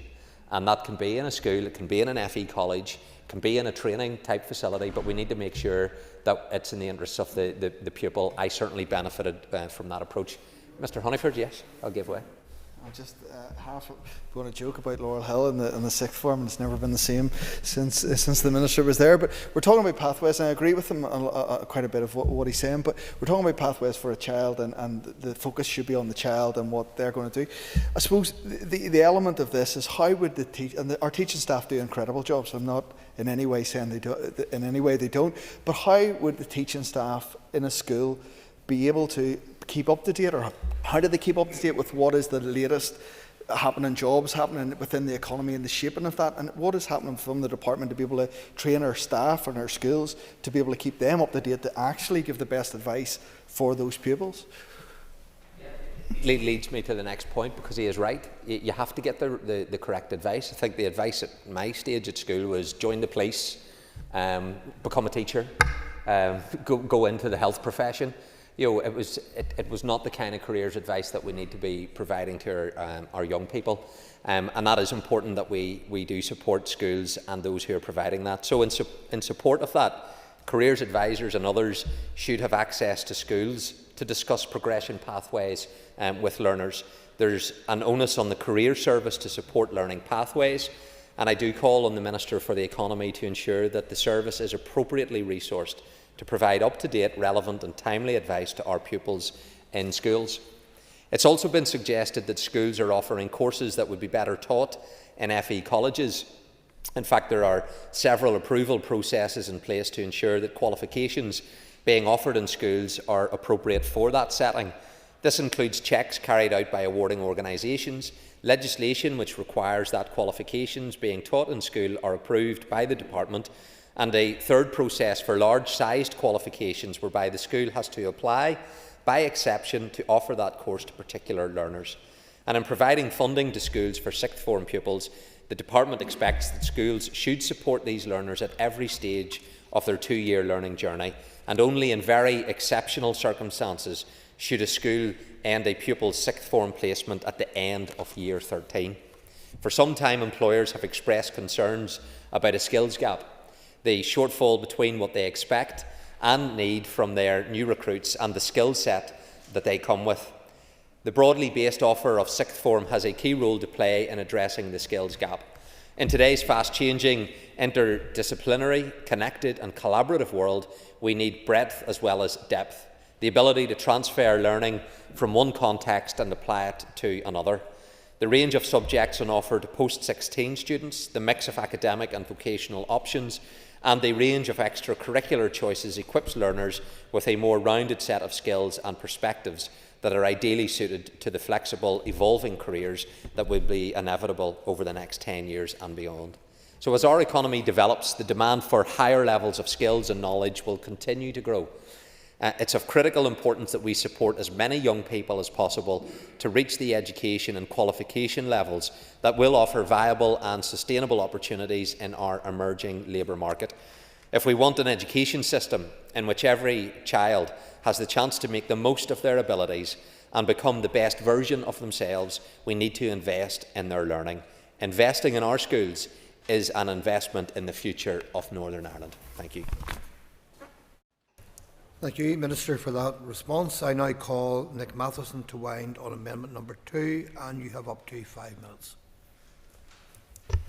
Thank you, Mr Deputy Speaker. And I think we could summarise this debate as there's been broad agreement in the Chamber for the proposers of the motion, and I thank them for bringing the motion in terms of the DUP amendment and in the comments from the Minister. There's not a lot between everybody's contributions. I think we are all probably wanting to get to the same place where we are offering a genuinely broad range of pathways for our young people to give them the opportunity to succeed. So really we are into questions of emphasis at this stage, and I understand from the Sinn Féin point of view with their motion that they were keen to focus on one particular thing, which is around how we fund the provision at sixth form age to ensure that it doesn't incentivise schools hanging on to pupils and closing pathways down, and it was put forward as a first step on a process that we need to follow. DUP amendment then widened that out to look at the economy role in this, which I think is absolutely essential. And I think our amendment, I would suggest, it does broaden things out perhaps in the fullest way in all of this, and I think without reference to the 14 to 19 framework and around that real need for collaborative working and to really get to grips with that task of how we deliver on the aspirations of the 14 to 19 framework. The funding model is part of that, but it is not all of it. So I would hope today that our amendment would get support on that basis. And I think we really don't have any great desire to particularly divide on any of this, but I think on balance we would not be supporting the DUP amendment purely from the basis that we think that ours offers the broadest possible approach to this. But I think it's been a refreshing debate. We're all on the same page, which is not something you can say on every issue. So really just to speak to the 14 to 19 education and training framework specifically, as that is the main focus of our amendment, as I think it broadly aligns with everyone else's views on the other issues. It's crucial if we're going to deliver meaningful progress on offering up a diverse range of educational and career pathways for our young people. But I think everybody here would agree that progress has been frustratingly slow on delivering on it, and that I think that is why we really need joint action from both education and economy if we're going to deliver on it. And if we just look at some of the objectives that are set out in that framework, I think we would probably all agree, also as highlighted in the independent review, that we have not actually delivered the progress on these. So some of the key objectives that were set out: the need to address the lack of parity between academic and vocational qualifications, to agree clearly the role and purpose of post-16 provision, to create access to qualifications that facilitate progression, and access to quality careers advice, which I think has been referenced by nearly every contributor. So it seems to me that we're still struggling to see any real progress on this. Schools and FE, as has been referenced, are often competing with each other for scarce resource, and the post-16 landscape is still, unfortunately, in my view, dominated by progression to A-levels and university as the preferred pathway, with FE, apprenticeships and other options seen as the poorer cousin. So I don't think that's a healthy ecosystem that we find ourselves in, or that we place our young people in, and we need to ensure that what we are offering is pathways that are right for our young people and right for our economy, and I don't think we're in that space right now. And if we go back to January 2024, when the Gateway Review of the 14 to 19 framework came out, there were very clear issues that were highlighted around ineffective governance, around unclear objectives, about misalignment between the programme and the stakeholders' objectives, the duplication of effort between economy and education, and limited management of how we were going to monitor delivery. I mean, the list goes on actually in that gateway. Now, things have improved. It, I think, shifted from a red rating to an amber, but I think we're still very far away from where we need to be. So I think the focus on the funding model is important, but I don't think that on its own is going to be enough. So really our call with our amendment is for the economy and education ministers together to take up this challenge, to together set out a really clear vision, which the independent review called for, of what we actually want from our post-16 provision. And it should be broad and it should be ambitious. And it shouldn't be competitive, it should be collaborative. And I think that is the space that we need to end up in. And I hope on that basis that our amendment can get the support of the House today. Thank you. I now call Philip Brett to wind on amendment number 1, and you two have 5 minutes. Okay, thank you very much, Mr. Deputy Speaker, and can I thank the proposers and all speakers on this debate so far. I think it has been a useful discussion, and particularly with Apprenticeship Week beginning next week, which was ably name-checked by Ms Nicholl this morning in members' statements. It's an important opportunity to highlight all the career pathways and educational pathways that currently exist for our young people. As members have rightly articulated, the economy and education sector of our world is vastly different and continues to change very, very quickly, and it's vital that government policy keeps up with that so we can upskill our young people for the future. Of course, our universities will continue to play a vital role in the economic and educational life of Northern Ireland, and we are blessed to have 3 of the best providers of educational setting at that higher level here in Northern Ireland. But going into university education is no guarantee of a successful career. I think, Mr. Deputy Speaker, I may be the perfect example of that. I went to university, but many people will say that my career choice was not the most successful. But what I do think is important to recognise is that choice for our young people is also vital. We need to listen to what young people want to do, but also how we can help them in ensuring that they make the best decisions in life. I don't believe, Mr. Deputy Speaker, it's the role of us, of policymakers, to shut down or limit the opportunities that are open to our young people. In fact, we should give them the skills and the ability to make the best choices for them. As I said, there has been useful discussion across the House on this. I do struggle with the justification from the party opposite as to why they don't want the inclusion of the Department for the Economy. We're talking about reviewing the funding model for post-16 or sixth form colleges. But what do we mean by reviewing the funding levels? Are we increasing it? Well, if we're increasing it, then is the Finance Minister going to award the bids that the Education Minister continually makes for a whole range of sectors within his department? Are we going to decrease it? well, why are we decreasing it and what are we awarding that funding to? If we want to see less numbers of sixth forms across our schools, does that mean then that we need an increase in funding in our FE colleges? And if so, how can we do that without a discussion with economy? I think the Alliance Party's amendment is also an important addition to this and recognises the important role of the Department for the Economy. So as the true progressive party in this chamber, Mr Deputy Speaker, we will not push our very good amendment to a vote and will support the Alliance amendment, but I think that shows that progressives are really on these benches, Mr Deputy Speaker. I want to just turn to a few of the comments made by individual members. I want to particularly highlight the contribution, firstly, of Michelle Guy. Michelle, who represents Lagan Valley and not Strangford, as I wrongly besmirched her last week, rightly highlights the vital work that has been done, particularly by Alma White and Caleb's cause. And I think it's vital that we recognise that here in the chamber today. I do want to disagree with the point made by Ms Nicholl in relation to her party's aversion to academic selection. I didn't want to bring this into the debate, Mr Deputy Speaker, but I will proudly stand with grammar schools in North Belfast and parental choice here in Northern Ireland, and this party will continue to support the right of young people to have that choice. Indeed, my politics teacher at school was an Alliance Party member active in East Belfast, and when your party, Ms Nicholl, decided to be against academic selection, that was when she resigned from the Alliance Party. Maybe that's why I ended up in the DUP. But there has also been important remarks that have been made by the Minister, and it shows his commitment to young people right across Northern Ireland. As has rightly been highlighted, he's not in charge of FE colleges. From my perspective, Mr Deputy Speaker, I wish the Minister for Education was in charge of FE colleges.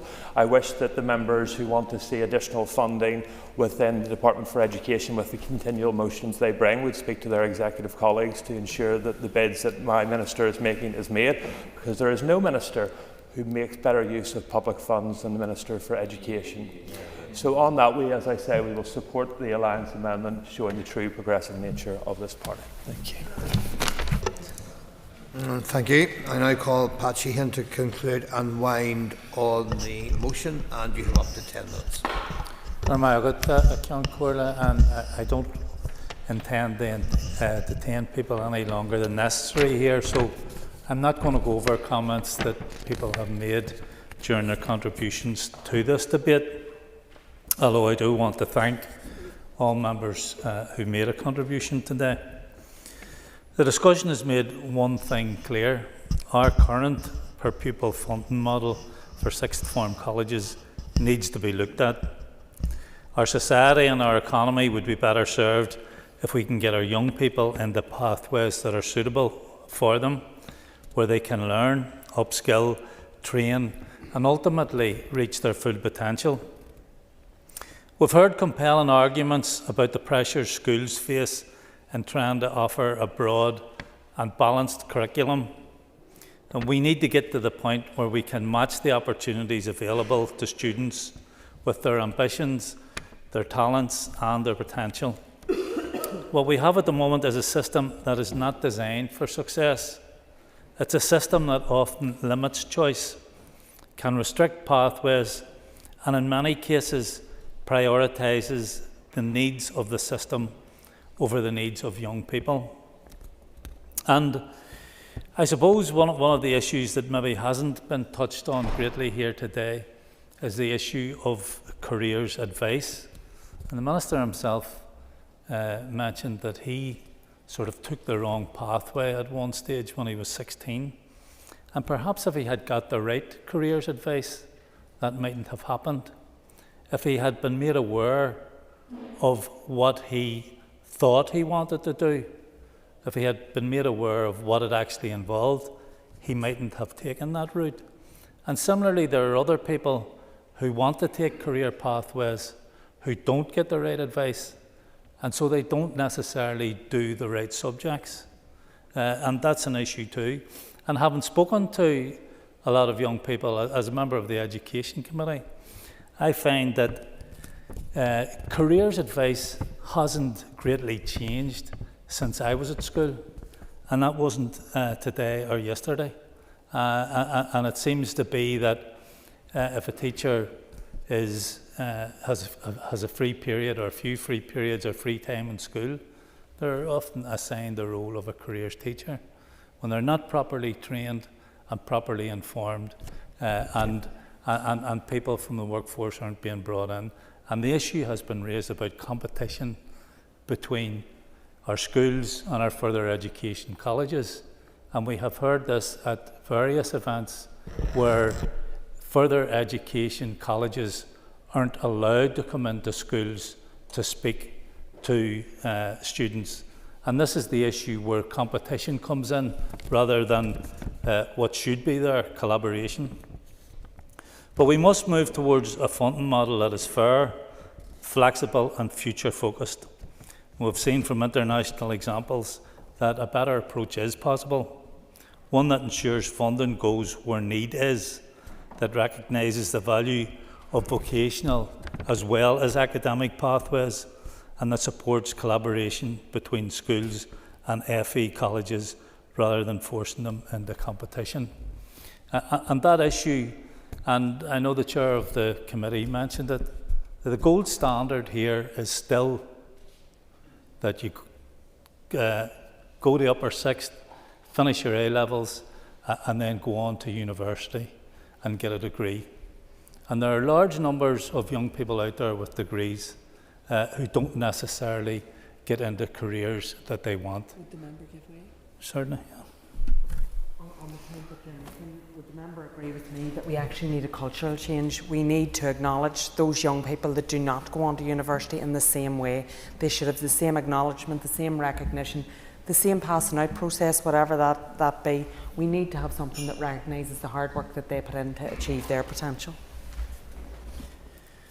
Yes, I absolutely agree with that, and the chair of the committee used a phrase that I've often used about the relationship between further and higher education, that FE is often seen as the poor second cousin within our education system, and that really needs to change.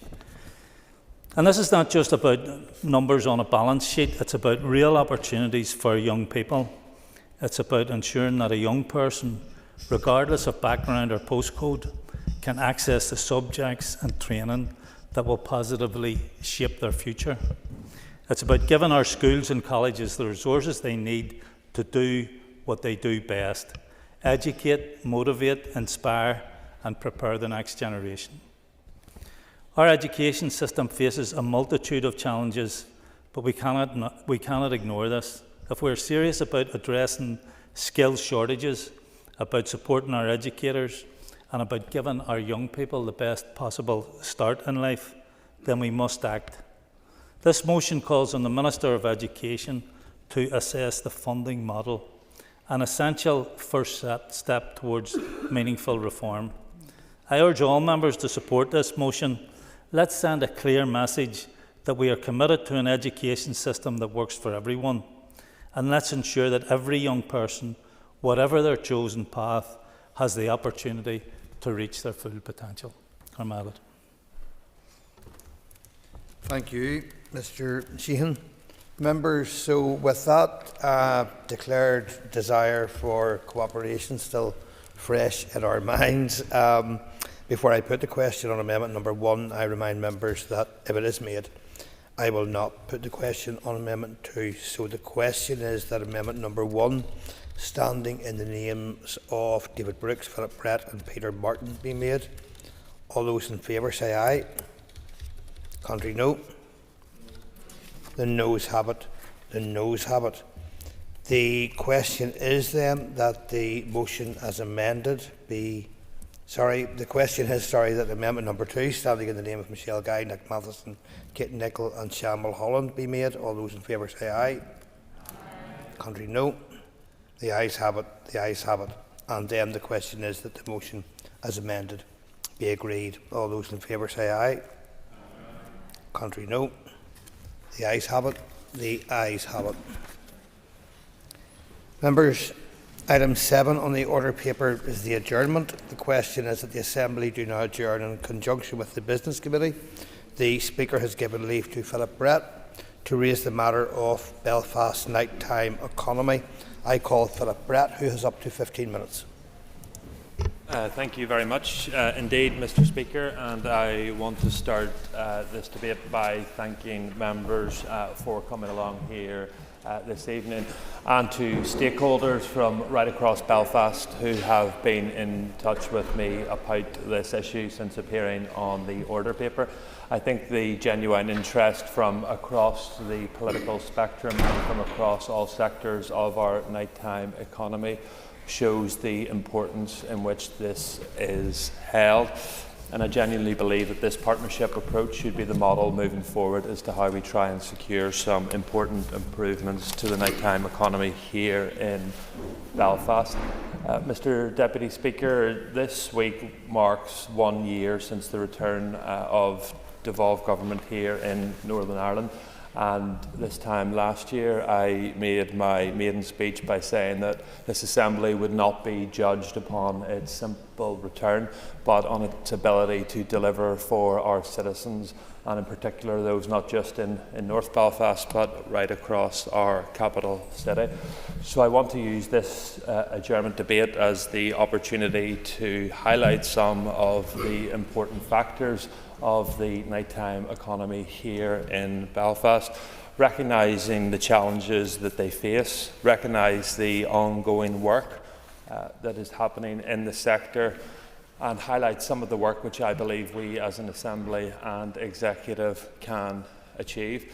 And I have no doubt that the new Minister, who I congratulate on taking up her post, shares the desire to support the nighttime economy in Belfast.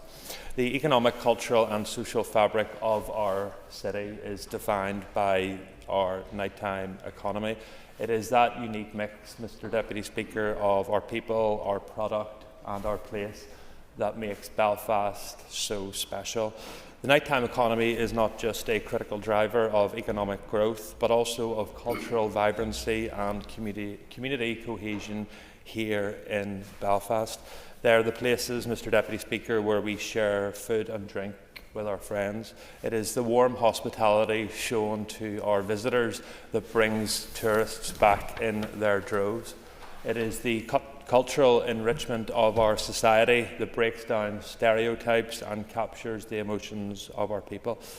And I'm sure contributions from members right across the chamber will highlight the fact that we have some amazing pubs, restaurants, art venues, cultural attractions and retailers who make Belfast what it is today. The impact that they have on the material well-being, not just of our economy, but also of our people, cannot and should not be underestimated. Official figures published last year shows that across Northern Ireland, the nighttime economy accounts for 40,000 employment, with almost 5,000 separate businesses the length and breadth of this province engaging in the nighttime economy, with the annual value of 3.3 billion. Across the United Kingdom, unfortunately, Mr. Deputy Speaker, the COVID pandemic and rises in national insurance and in the cost of living has cost the nighttime economy a huge amount. This will only be further exacerbated by decisions taken in the Chancellor's autumn statement, where they are taxing businesses to death. This has already been seen to have a negative impact in our capital city. Investment plans that had been programmed for expansion by businesses have been put on pause. Cultural venues and attractions have been forced to reduce their opening hours as they can no longer afford to pay staff full-time employment. And those trying to access work from our most vulnerable communities have had limited opportunities. And I want to take this opportunity to thank all those who have invested their time and effort into trying to mitigate against some of those impacts. The Northern Ireland Nighttime Commission, which has been created by Hospitality Ulster and by the Nighttime Industry Association here, advocates for businesses and has been to the fore in lobbying both the Finance Committee, the Economy Committee and retrospective ministers in terms of some of the local levers that we can and should use. We now need the Department for the Economy, which a number of months ago launched its intention to publish research into the value of the nighttime economy here in Northern Ireland, to publish that research and to also have a list of key recommendations which each department can take forward. I want to pay tribute to those organisations who across our city continue to champion the vital importance of our arts and cultural vibrancy of the nighttime economy, because the nighttime economy is much more than simply pubs and restaurants. And in particular, I would draw members' attention to the report produced this time last year by Free the Night, the only charitable organisation in the United Kingdom who are dedicated to creating a safe, progressive and culturally rich environment for nightlife, who have had a number of important recommendations which I believe the Minister should pay attention to. I do want to pay tribute to those who have invested not just their time, Mr Deputy Speaker, but their money in transforming our city. People like us who represent this city further afield have come forward and have stepped forward for Belfast. I think of people like Willie Jack, Niall McKenna, Michael Dean, who have, even in Northern Ireland's most difficult times, have invested their time and their money to try and transform the city of Belfast, to which we all love.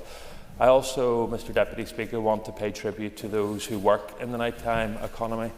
Sometimes those working in some of the most difficult of circumstances, sometimes those not seen, but those who ensure that our visitors from overseas receive that warm welcome when they come here, those who ensure that when we enjoy the nighttime economy that we get home safely, and those who are in our emergency services who support the work of the nighttime economy. The ambition of Belfast is clear and is perfectly captured by the Purple Flag Group, who have once again secured Purple Flag status for Belfast.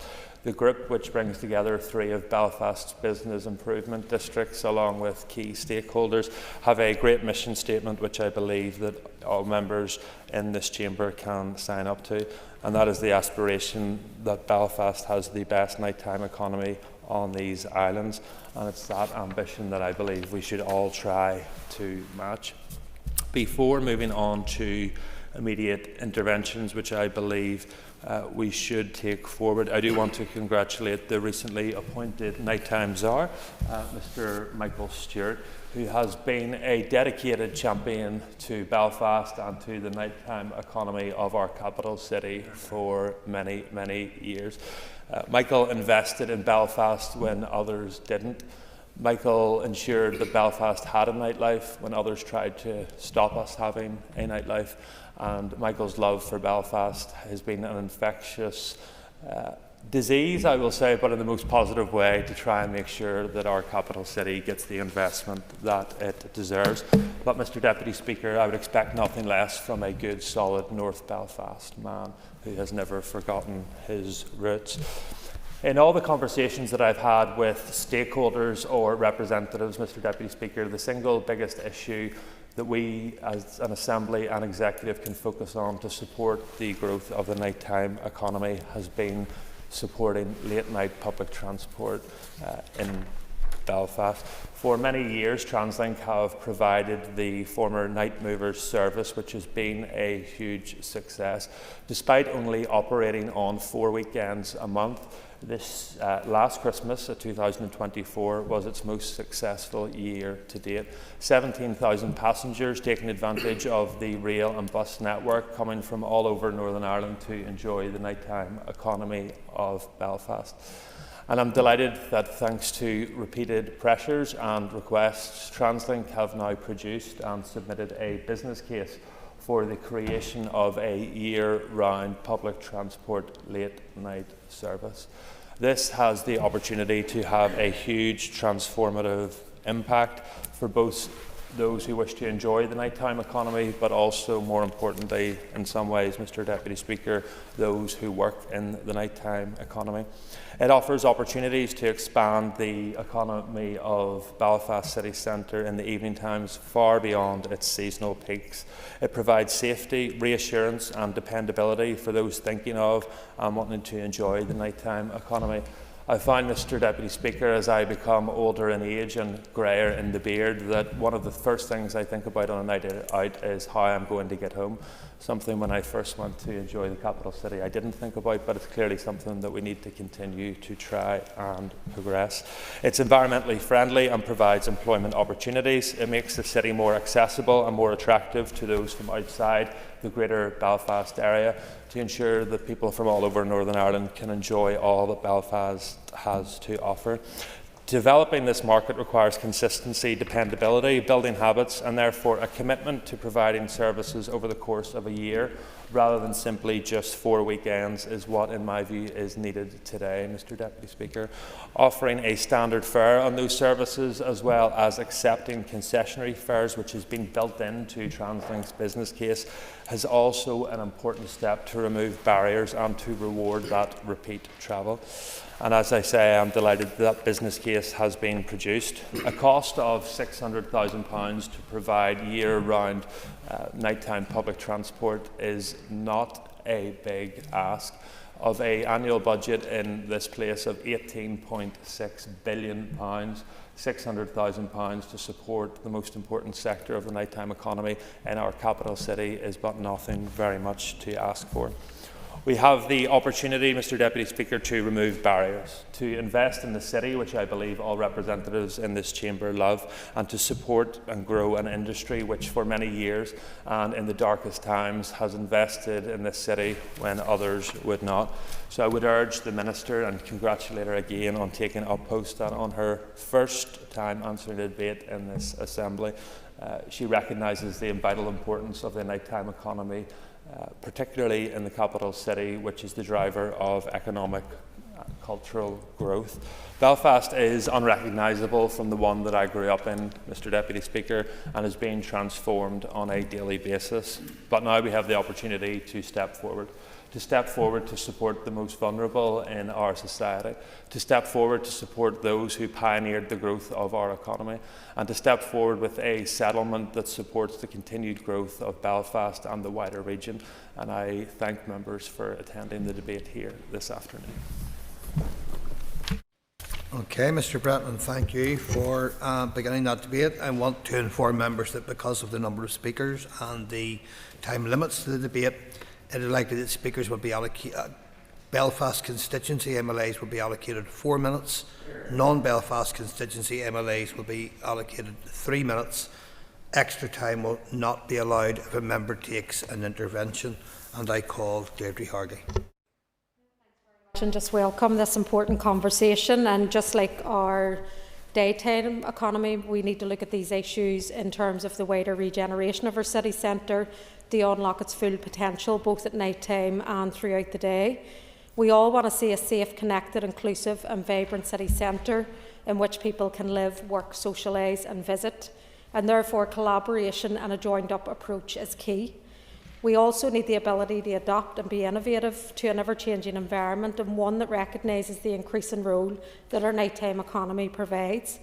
And indeed, Belfast City Centre has seen much change and challenge, with economic downturns, the Primark fire, COVID, working from home and indeed poverty and inequality.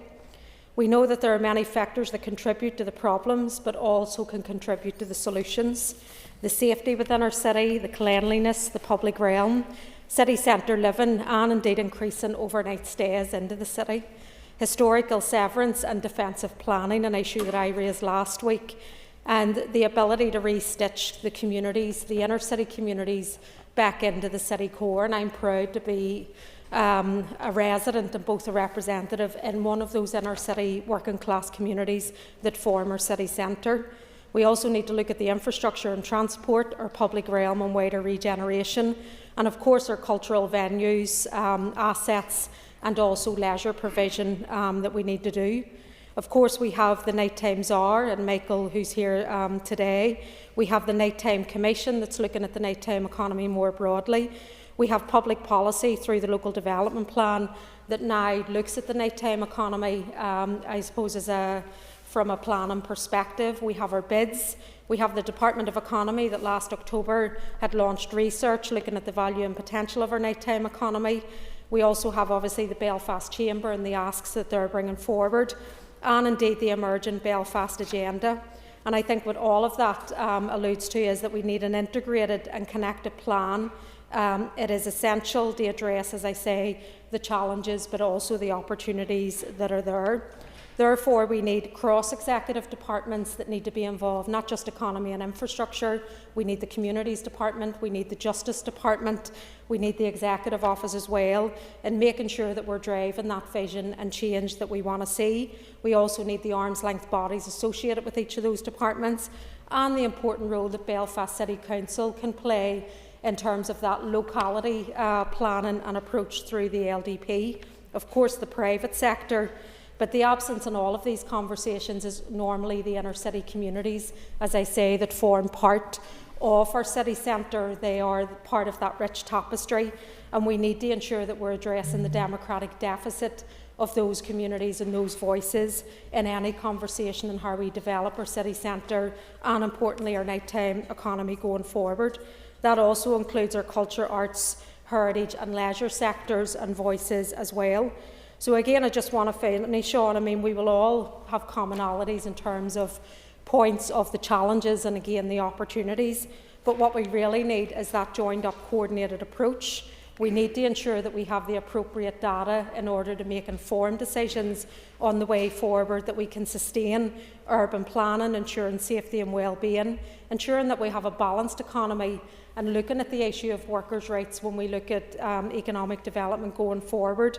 We need to bridge and restitch those inner city communities, as I say, to create that physical, social and economic rich tapestry where there's a full potential to develop that further in the city. We also need to see the cultural and social renaissance of our city, and again ensuring that we preserve the identity whilst embracing change going forward. Thank you. Thank you. Colonel McAllister. And thank the member for bringing forward this adjournment debate. I am going to focus largely on local city centre within North Belfast, and my colleague will speak on the more wider nighttime economy issues. When I think of North Belfast and the nighttime economy, I do immediately, and I'm sure many others, think of the more cathedral area towards the Belfast city centre. And it does, when I think of the cathedral quarter, I do think of the times that I've had. I mean, I'm not as young, but not much older than the member who brought it forward. I know sometimes he likes to think he's still a student and party like that, but mostly for me, I don't go out past 9 p.m. these times. But for me, what city centre and Belfast nighttime economy needs to include is not just a transient community like students. The Ulster University is absolutely fantastic to North Belfast and bringing such vibrancy to that area, but we need to ensure that our economy is actually, our nighttime economy in particular, is catered for all types. It's for those who live in the city centre, it's for students, and it's also for families too. When we think of the Cathedral Quarter in particular, we think the vibrancy of the arts and culture of the area. My colleague Shan would not be happy if I didn't mention the Oh Yeah Music Centre, and I think to just a couple of weeks when myself and my family were there for an arcade games night, which was a fantastic opportunity, then we opted to stay in town too for dinner because there was something that catered for us, for everyone. I think of the Max and St Anne's Cathedral, the orchestra and the candlelight festivals that they have there too, and the LGBT scene within the city centre in that area. But there's also wider into the community, and the reason why it's not seen to be part of the Belfast nighttime economy, I think, is the connectivity issue. I think of Sailortown. I've had many meetings and engagements with community in Sailortown who want to be connected more to North Belfast and also to the city centre, but they're cut off, in particular by the York Street interchange, and they're really vital to actually, if we're going to grow the nighttime economy, we need to ensure that we actually bridge that connectivity issue. It's something that we can't forget about. The member who brought it spoke with regards to public transport, and it beggars belief really, and I don't understand why it took so long for us to get where we are now, to have the ability to have nighttime buses on. If you want to go out in Belfast and you live further afield than the greater Belfast or even just the Belfast area, because it's so difficult to get taxis at times, you need to leave at 11 p.m. to get a train, you know, and most people don't want to do that. So if we're serious about actually having a thriving nighttime economy, we need to be serious about the offer that we have to people. And we need to ensure that our city centre and wider Belfast is safe.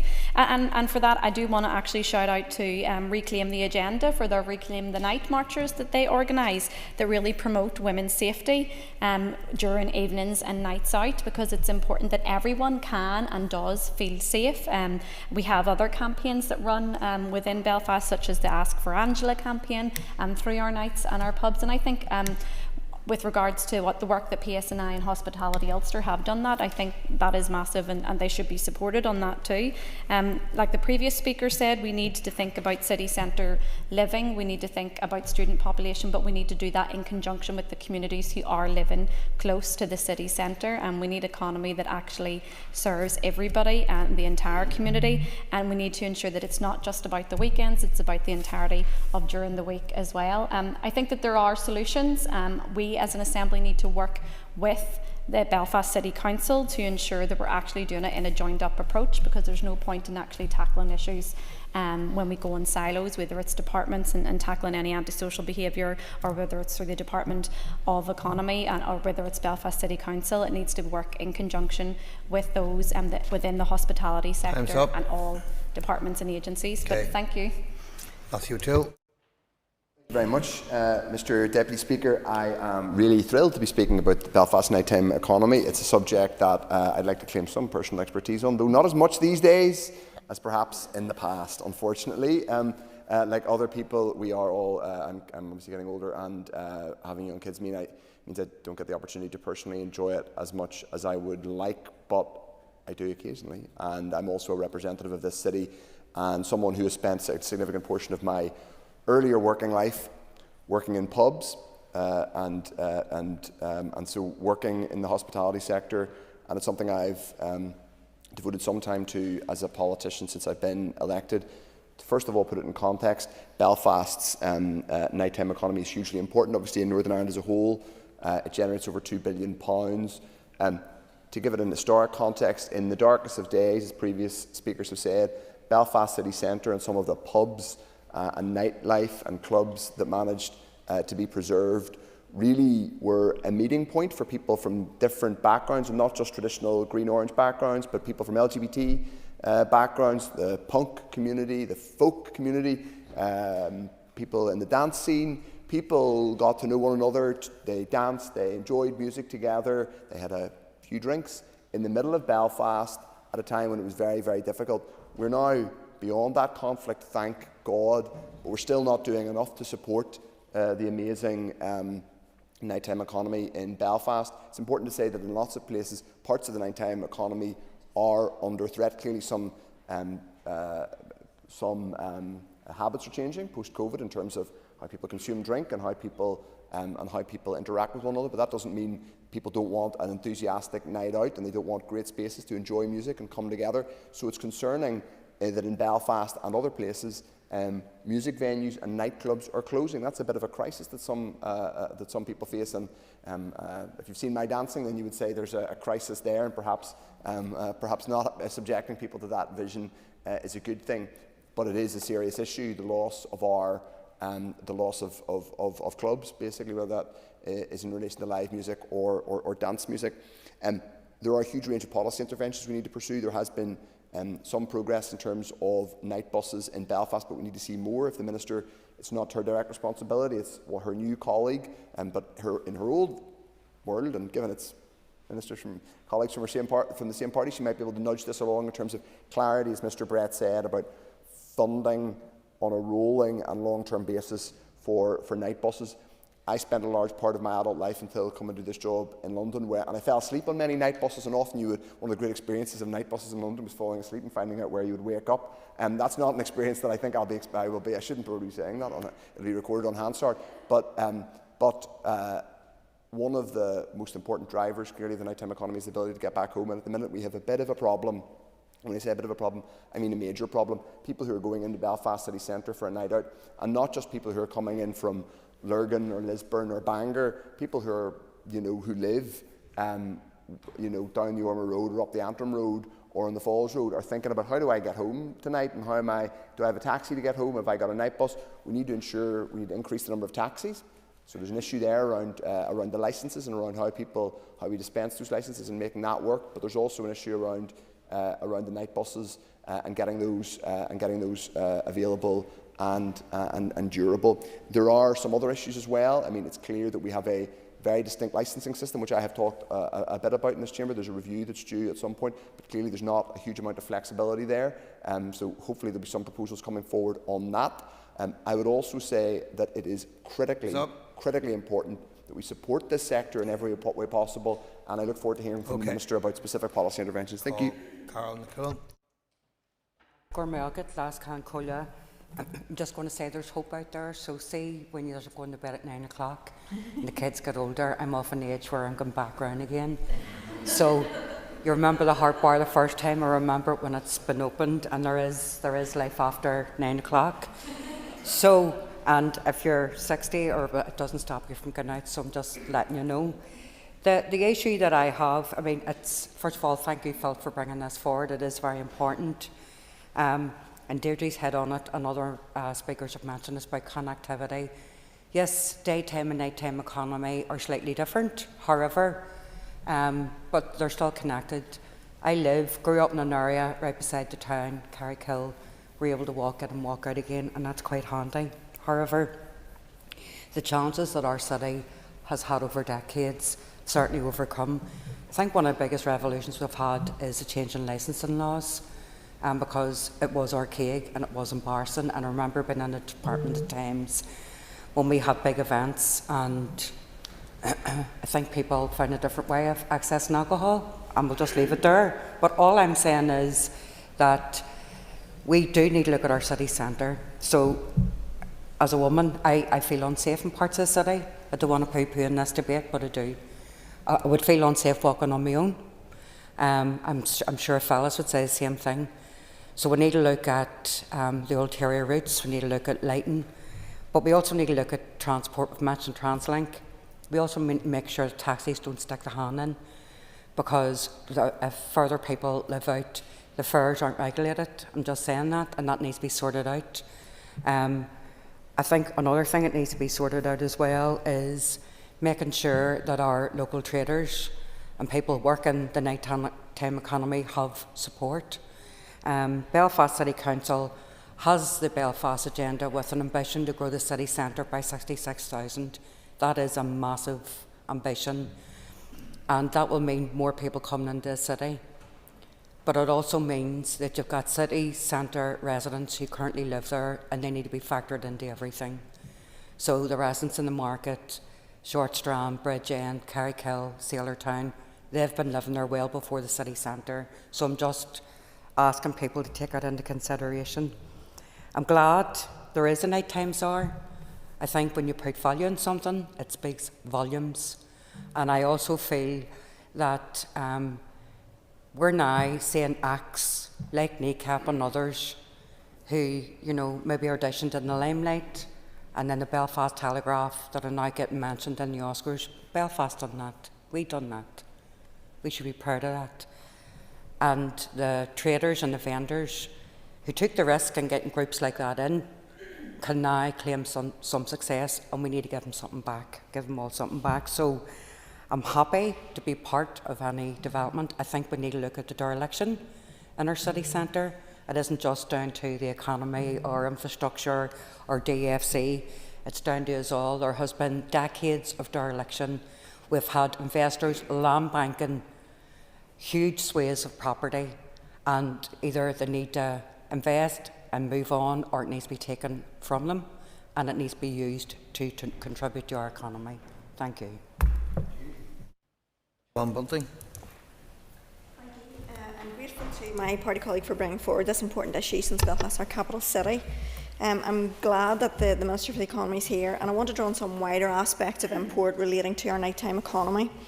Belfast must be able to compete with cities across the British Isles, Europe and indeed the globe as a tourist destination. We certainly don't have the weather as an advantage, so we need to put our best foot forward in other ways and play to our strengths.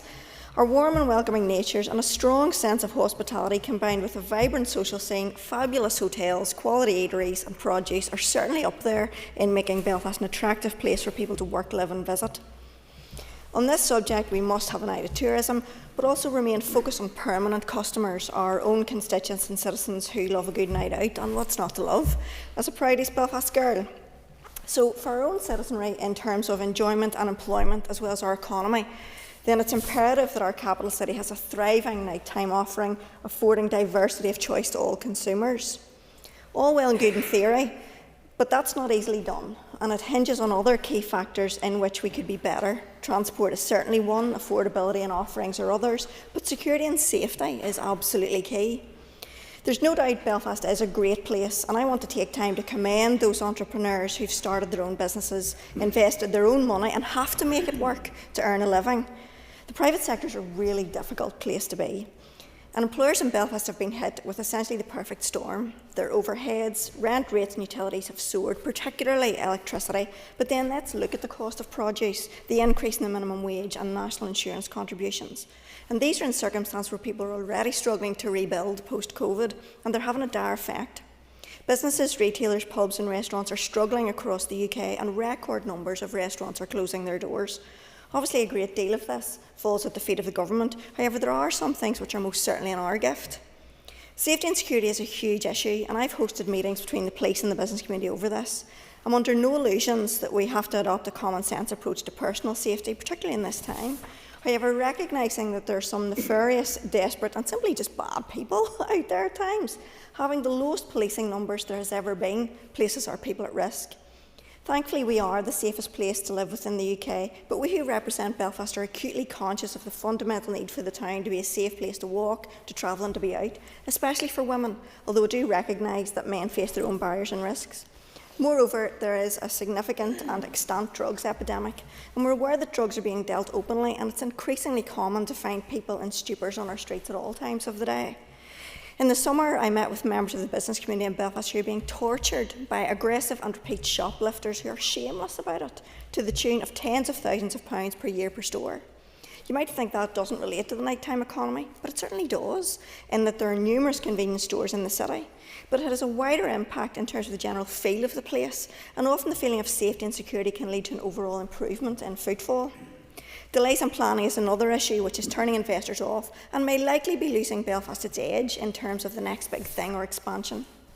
I also want to point out that Belfast Chambers often felt that its issues have fallen between the stools as parts of the city are divided, of the city centre are divided across all 4 Belfast constituencies, and it often results in failure to consider the city as a whole, and we must address that. So between the Assembly and the City Hall, there's plenty we can look at and seek to improve, and this is an opportune time to commend those who put the pedal to the metal and make our city what it is. And it's also the right time to advocate for the agreed 7,500 police officers we're supposed to have to ensure the safety of those who wish to enjoy all that our city has to offer and those who provide it. Without doubt, Belfast has much of which to be proud, and in recognising some of our flaws, I want to say that I fundamentally believe in Belfast and its possibilities. We just need to make sure it's safe, clean, accessible, affordable and unbeatable. Thank you. Thank you. Kate Nicholl. Thank you, Mr Deputy Speaker, and thank you to the proposer of this motion. There are so many reasons to be proud of Belfast and our evening and nighttime economy. And as people have already mentioned today, it's really transformed in the last decades. I remember when we first moved here from Zimbabwe in 2000, the Cathedral Quarter was just somewhere you never would have gone. I actually met my husband in the Duke of York pub. And when you think then of what it was like when we first arrived, and then tonight's at Culture Night, and all the restaurants and the bars and the vibrancy, it really has transformed. And I think there's so many people who've been behind that, who've driven that. The people who work in the pubs and the restaurants, and the council workers and transport workers and many others who've contributed. And it takes a lot of collaboration and connection to build such a successful ecosystem. And I think the awarding of the Purple Flag Award that Belfast received in 2024 is clear recognition of the vibrancy and safety of our nighttime economy. I think the appointment of Michael Stewart as nighttime SAR and the establishment of the Northern Ireland Nighttime Commission are really positive developments, and I'm excited to see what work they do through this ongoing collaboration. It's not just, Belfast isn't just a destination for people across the region, but also for tourists. The Nighttime Industries Trade Association have stated the nighttime economy is a cornerstone of Northern Ireland's identity, attracting millions of visitors every year and significantly contributing to the local and national economy. And we should be really proud of that, and we have a duty to protect that and build on our successes.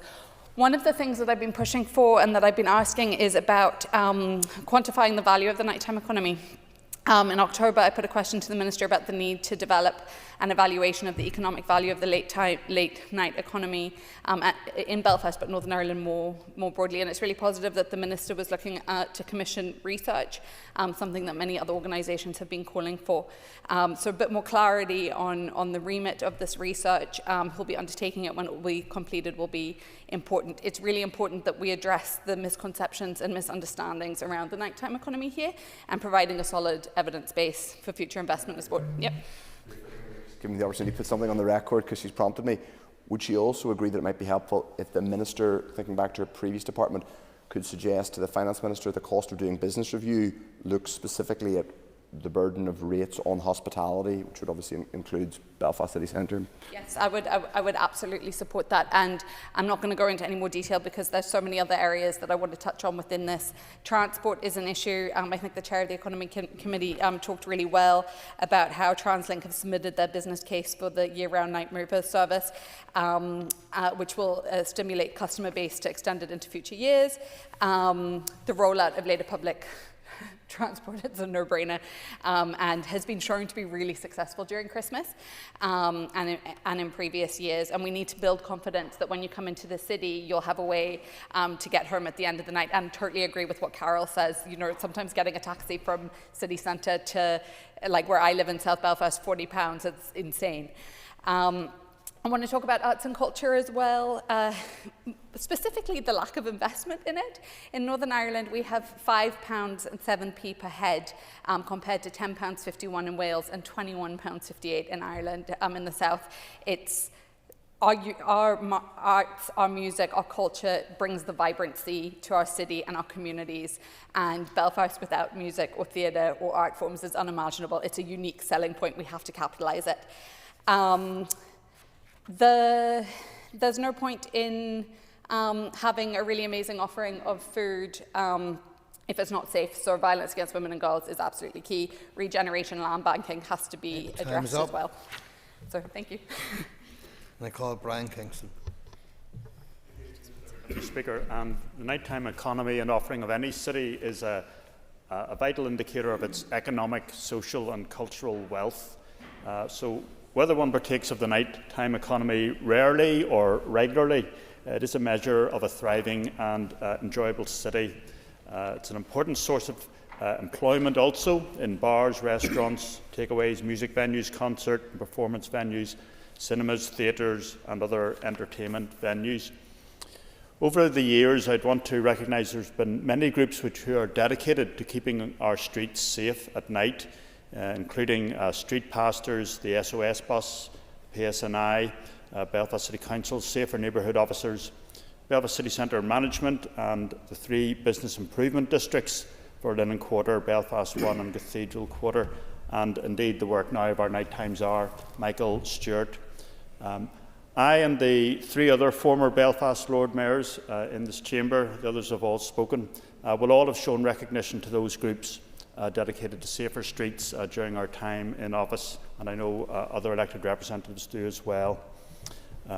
That work includes Belfast City Centre twice receiving the Purple Flag accreditation in 2020 and again in 2024, which is an international award recognising cities' commitment to a safe and vibrant nighttime economy.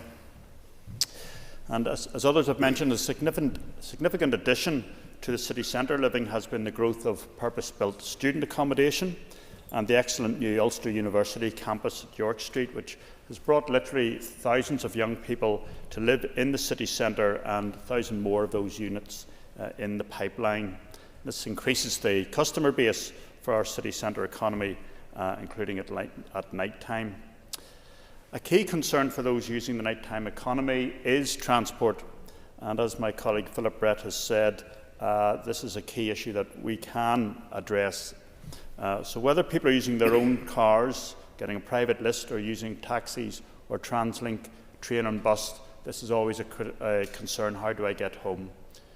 COVID has resulted in a reduction in taxi drivers and vehicles, and we've all have heard of people both who can't get a taxi at night and probably know taxi drivers who stopped that line of work during that time. So numbers have picked up a bit since then, but we still have some way to go. So we know that the late night bus service does boost the nighttime economy at a Christmas time. So we very much support my colleague's proposal that should become a year-round service, particularly at weekends. Statutory investment in that public transport will directly support the income, viability and jobs in our nighttime economy. So there will be a return back to the public purse. In all our talk about the nighttime economy, we should remember it's not just in the city centre, other key parts of our city as well, including Botanic Avenue, and also across the city, those local pubs, clubs and venues. So those entertainment venues should not be taken for granted. They all need support. Obviously, they are essential also for the development of musical talent. And when we are selling Belfast as a venue to visit, work, invest or study, the city's nightlife is a crucial consideration and selling point. So we all will want for Belfast what we would expect when we visit any major modern European capital city. That is, that it is a thriving place and safe place both day and night. Thank you. David Briggs. Thank you, Mr. Speaker, and like colleagues, I'll try and paraphrase a speech prepared, but I'll try and paraphrase and get through the key points. The nighttime economy in Belfast and across Northern Ireland, has been pointed out, contributes, I think my colleague from the SLP said, 2 billion to our local economy. It employs thousands of people, from hospitality staff, security personnel, to musicians, artists, taxi drivers. List is endless. However, it does face challenges. Some of them have been outlined by my colleague Joanne Bunting, and sometimes increasing concerns around perception of safety and so on. I think at times in the social media era, we can be unfair to ourselves relative to other cities. These are challenges that all cities across the globe will face. But nevertheless, I know work in many organisations, some outlined by my colleague Mr. Brett, but council and others to try and combat that. And what we do have is a thriving city in terms of the venues that we do have. We want to see support for those in the hospitality and entertainment sectors, and support our independent music venues. We talked about the OES Centre, but our music venues, our theatres, our nightclubs are at the heart of the nighttime economy. I'm very much, we've talked about Matthew O'Toole's clubbing years. I have a wide taste in music, but I'm very much in my country era, I think, and I was going to use that to illustrate the point. But here in Belfast, we haven't just had the biggest names in terms of the SSE Arena, but it is those traditional names: the Empire, the Limelight, the Ulster Hall, the more recently put into a different use, the Belfast Telegraph Building has hosted artists in the last year. We've had emerging talents like Gareth Hamilton, who's an artist from Castlederg, who has just moved to Belfast's sister city of Nashville, something I think that we should do much more in the city to build upon that link. But others like Lainey Wilson, Megan Maroney, which may not mean much to people here, have played in those venues here in our city in the last year. In the US, they're playing to arenas, they're playing to stadiums. And I think there's an appreciation of those private venues that people have invested their own money in over the years to build Belfast's name, and they're bringing those talents and bringing those experiences to people in Belfast, and it's something we should be thankful for, because Belfast's name and nighttime economy is built upon their efforts. I think transport has been mentioned many times. Night buses are a really important intervention. We do need to sort the taxi situation. I think any of my friends. I'm actually allergic to alcohol, so quite often I'm a volunteer in terms of becoming a taxi driver at weekends whenever we're out with friends. But most of my friends talk about really have complained over the years, even long before COVID, around the taxi issue. And I think that is a barrier if you're wanting to attract tourism and visitors to the city to experience everything we have here. I think the night buses also allow us to bring those tourists out of the city centre, as we mentioned, to our main thoroughfares. I think in the east of Boundary and Bill House craft beer venues. I think of Scott's Jazz Club up at Ballyhackamore and some of the eateries up there as well. The Banana Block and C.S. Lewis Square that regularly host. So I think it brings benefits to both the community tourism and some of those local communities, but also in bringing those people into the city centre as well. Running short for time, one thing I really do want to mention is the Belfast Agenda's ambition for the 66,000 to be living in the city centre. I think that makes that cafe culture and some of those other things that we want to see in our city centre viable and sustainable into the future. And I think that's one of the key things we have to get if we want to see those things change. If we want to have politicians have a greater interest in the city centre, we can talk about how it's split across constituencies, but what will drive that is people living in the city centre, and I welcome the Council's ambition to do that, and I think that will have a transformative effect. And like everyone else, I will welcome the appointment of the Night Star. I think it's a really positive intervention, but I will claim him for East Belfast now rather than North Belfast, as my colleague had mentioned, because Time's up. East Belfast. I call Diana Armstrong. Very much, Mr. Deputy Speaker, and I hope the member doesn't mind me making a few brief remarks, but as he'll understand, I'm a strong advocate for hospitality, the hospitality sector, and someone who's not unfamiliar with the Belfast nighttime economy. Not wishing to fall foul of your direction, however, Mr. Deputy Speaker, I'll focus my remarks on the Belfast nighttime economy. Belfast is Northern Ireland's capital city. It's the first city, and it's one that we want all our people to be proud of. Indeed, I commend all the MLAs here representing Belfast for their obvious passion and ambition for the city that they've very clearly set out, and I've enjoyed listening to this debate. The transformation of the city since the signing of the Good Friday Agreement is astonishing. If we think what Belfast was like in the 70s and 80s then, derelict, no tourists, no investment, it was drab, it was dreary, and then the peace process came with the Good Friday Agreement. Our former party leader, David Trimble, was First Minister. He pointed out the window from the Waterfront Hall and he said, "Look at all those cranes, that's progress." And he didn't mean Harland and Wolff cranes, the yellow ones. And today we see a city transformed with sleek new buildings, housing world-leading cybersecurity and fintech industries and many more, an expanding hotel sector and the world-famous Titanic building, among others. When Belfast thrives, Northern Ireland thrives. The expansion of Belfast's nighttime economy represents an important element for sustainable growth. There is a growing importance of the nighttime economy. A vibrant evening and nighttime economy can enhance the attractiveness of the city for the local community, visitors and tourists. It can make contributions to economic growth through the creation of jobs.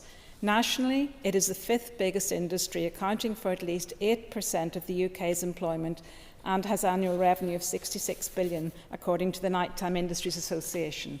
However, looking at Belfast in the present, there are recurring issues which, with available and safe nighttime public transport has been referenced, with dereliction, homelessness and evidence of drugs usage on the streets. These are issues that need to be addressed by statutory agencies to provide safe streets and protect vulnerable people. From an outsider's perspective, I welcome the steps that are being taken to address nighttime travel with TransLink and their recently announced business case, their ambition for the extension of the late-night services for a year of weekends, including to provincial towns such as my own Enniskillen. This means that those living outside of Belfast can spend the evening enjoying the hospitality and entertainment attractions and still have a service to travel home, and that is really good news. I thank the member for North Belfast and fellow Economy Committee members and member for bringing this adjournment motion today and for supporting the growth and expansion for a 24-hour economy in Belfast. Thank you. Thank you. And 2 minutes left for Deborah Erskine. Thank you. I hadn't planned on speaking, but I sat in and was listening to some of the contributions, and like many in this chamber, I do enjoy the Belfast nightlife, maybe a bit too much. But it's just to say, in relation to transport, that is a very fundamental issue that is facing people coming into the city centre. And I know from my perspective, if I was to get, I couldn't get a bus from Fermanagh up into Belfast if I was to go out for a night out. So that is a very fundamental problem. There's a fundamental problem as well in transport across the city. And we need to really deal with that, as well as supporting our taxi industry as well for their needs, and accessible travel as well for people that who are disabled, who want to enjoy the Belfast city nightlife as well. And we have been looking at that through the committee as well. I'm speaking on behalf of myself as a DUP MLA, not as chair of the Infrastructure Committee, but it is something that we have been looking at in the Infrastructure Committee as well. So I want to thank my colleague for bringing forth this adjournment debate today, which is really, really important for the local economy of Belfast and Northern Ireland as a whole, because it is our capital city in terms of nightlife and in terms of the economy as well. So thank you. Thank you, and to all members who have spoken. I now call on the Minister for the Economy to respond. The Minister, in doing so, can I welcome you to your new role and to your place. You have 10 minutes. And thank you for that welcome. And thank you to the member for bringing forward this important issue for the debate this evening. And as somebody who formerly lived in Belfast for over a decade and who, like Deborah, still enjoys a night out in it, it is a great city to go out. I think it's important to put that on the record. There is so much to offer, whether it's restaurants or bars or our music venues or other spaces, but clearly there are also challenges. In 2022, there were 165,000 nighttime workers here in the north. This accounts for around 20% of the workforce, which is a lower proportion than it is in Britain at 27%. And between 2019 and 2020, the number of nighttime workers declined by almost a third. So there is undoubtedly space to grow the nighttime economy. This would create more job opportunities, particularly for young people. It is estimated that around 1/3 of 16 to 24-year-olds in employment here work in the nighttime economy, more than in any other age group. Although this motion is limited to Belfast, this is an opportunity for the whole of the north. Indeed, evidence suggests that nighttime work often makes up a higher proportion of employment in rural areas than it does in urban areas. A thriving nighttime economy requires a contribution from various departments: good transport links, clean and safe streets, housing in the city and town centres, and appropriate licensing laws. In terms of my department, it is critical to attract tourists and to ensure a vibrant hospitality sector. The Tourism Action Plan, launched in January, provides a roadmap for the growth of tourism over the next 10 years to increase its value to £2 billion per annum. It covers areas such as marketing, skills, business tourism, accommodation, sporting events and connectivity. The policies of the British Government, however, pose a threat to our plans to grow tourism and hospitality. The ETA represents a bureaucratic and cost barrier to international tourists, 2/3 of whom come north from Dublin. Increased employer national insurance contributions have already been mentioned and will further add to the cost of doing business and widen differences between north and south. We continue to lobby the British Government not just on national insurance but also on VAT, where again there will be a widening differential, air passenger duty and the electronic travel authorisation scheme. The Department of Finance has commissioned research on the cost of doing business, and this will strengthen the evidence base for our negotiations with London in advance of the spending review. And to respond to Mr O'Toole's point, the Economic Policy Centre will be engaging with the various business organisations, and there will be opportunities for specific issues to be raised and to be considered as part of that research. My own department has also commissioned research in collaboration with Tourism NI and the 3 Belfast Business Improvement District on the policy levers that impact on our nighttime economy. And I think it was Kate that asked what specifically that was looking at, and it's to put a value on the nighttime economy and to get an idea of the importance that it plays in our economy. And it's anticipated that that research will be completed by May. Belfast will be a key focus of this research, along with Derry and for my Fermanagh South Tyrone colleagues in the Chamber and Enniskillen. Cancolia, given the need for multiple government departments and agencies to work together, many cities throughout Europe have appointed night czars, and I was pleased to meet today with Belfast's own night czar, Michael Stewart, just before this debate, and Michael is in the gallery, and I thank him for taking the time to brief me on his work, on his priorities, and also on the Purple Flag accreditation. Michael's priorities of late night transport, tackling violence against women and girls, restoring culture night, and improving cafe pavement licensing are all areas where I think we can definitely improve, working in a collaborative way across departments and with Belfast City Council. So I look forward to continuing to work with all partners across the sector, including Michael Stewart, as we build a thriving, safe and diverse nighttime economy for Belfast and for right across the north. Minister, thank you for that response. Members, the Assembly is adjourned.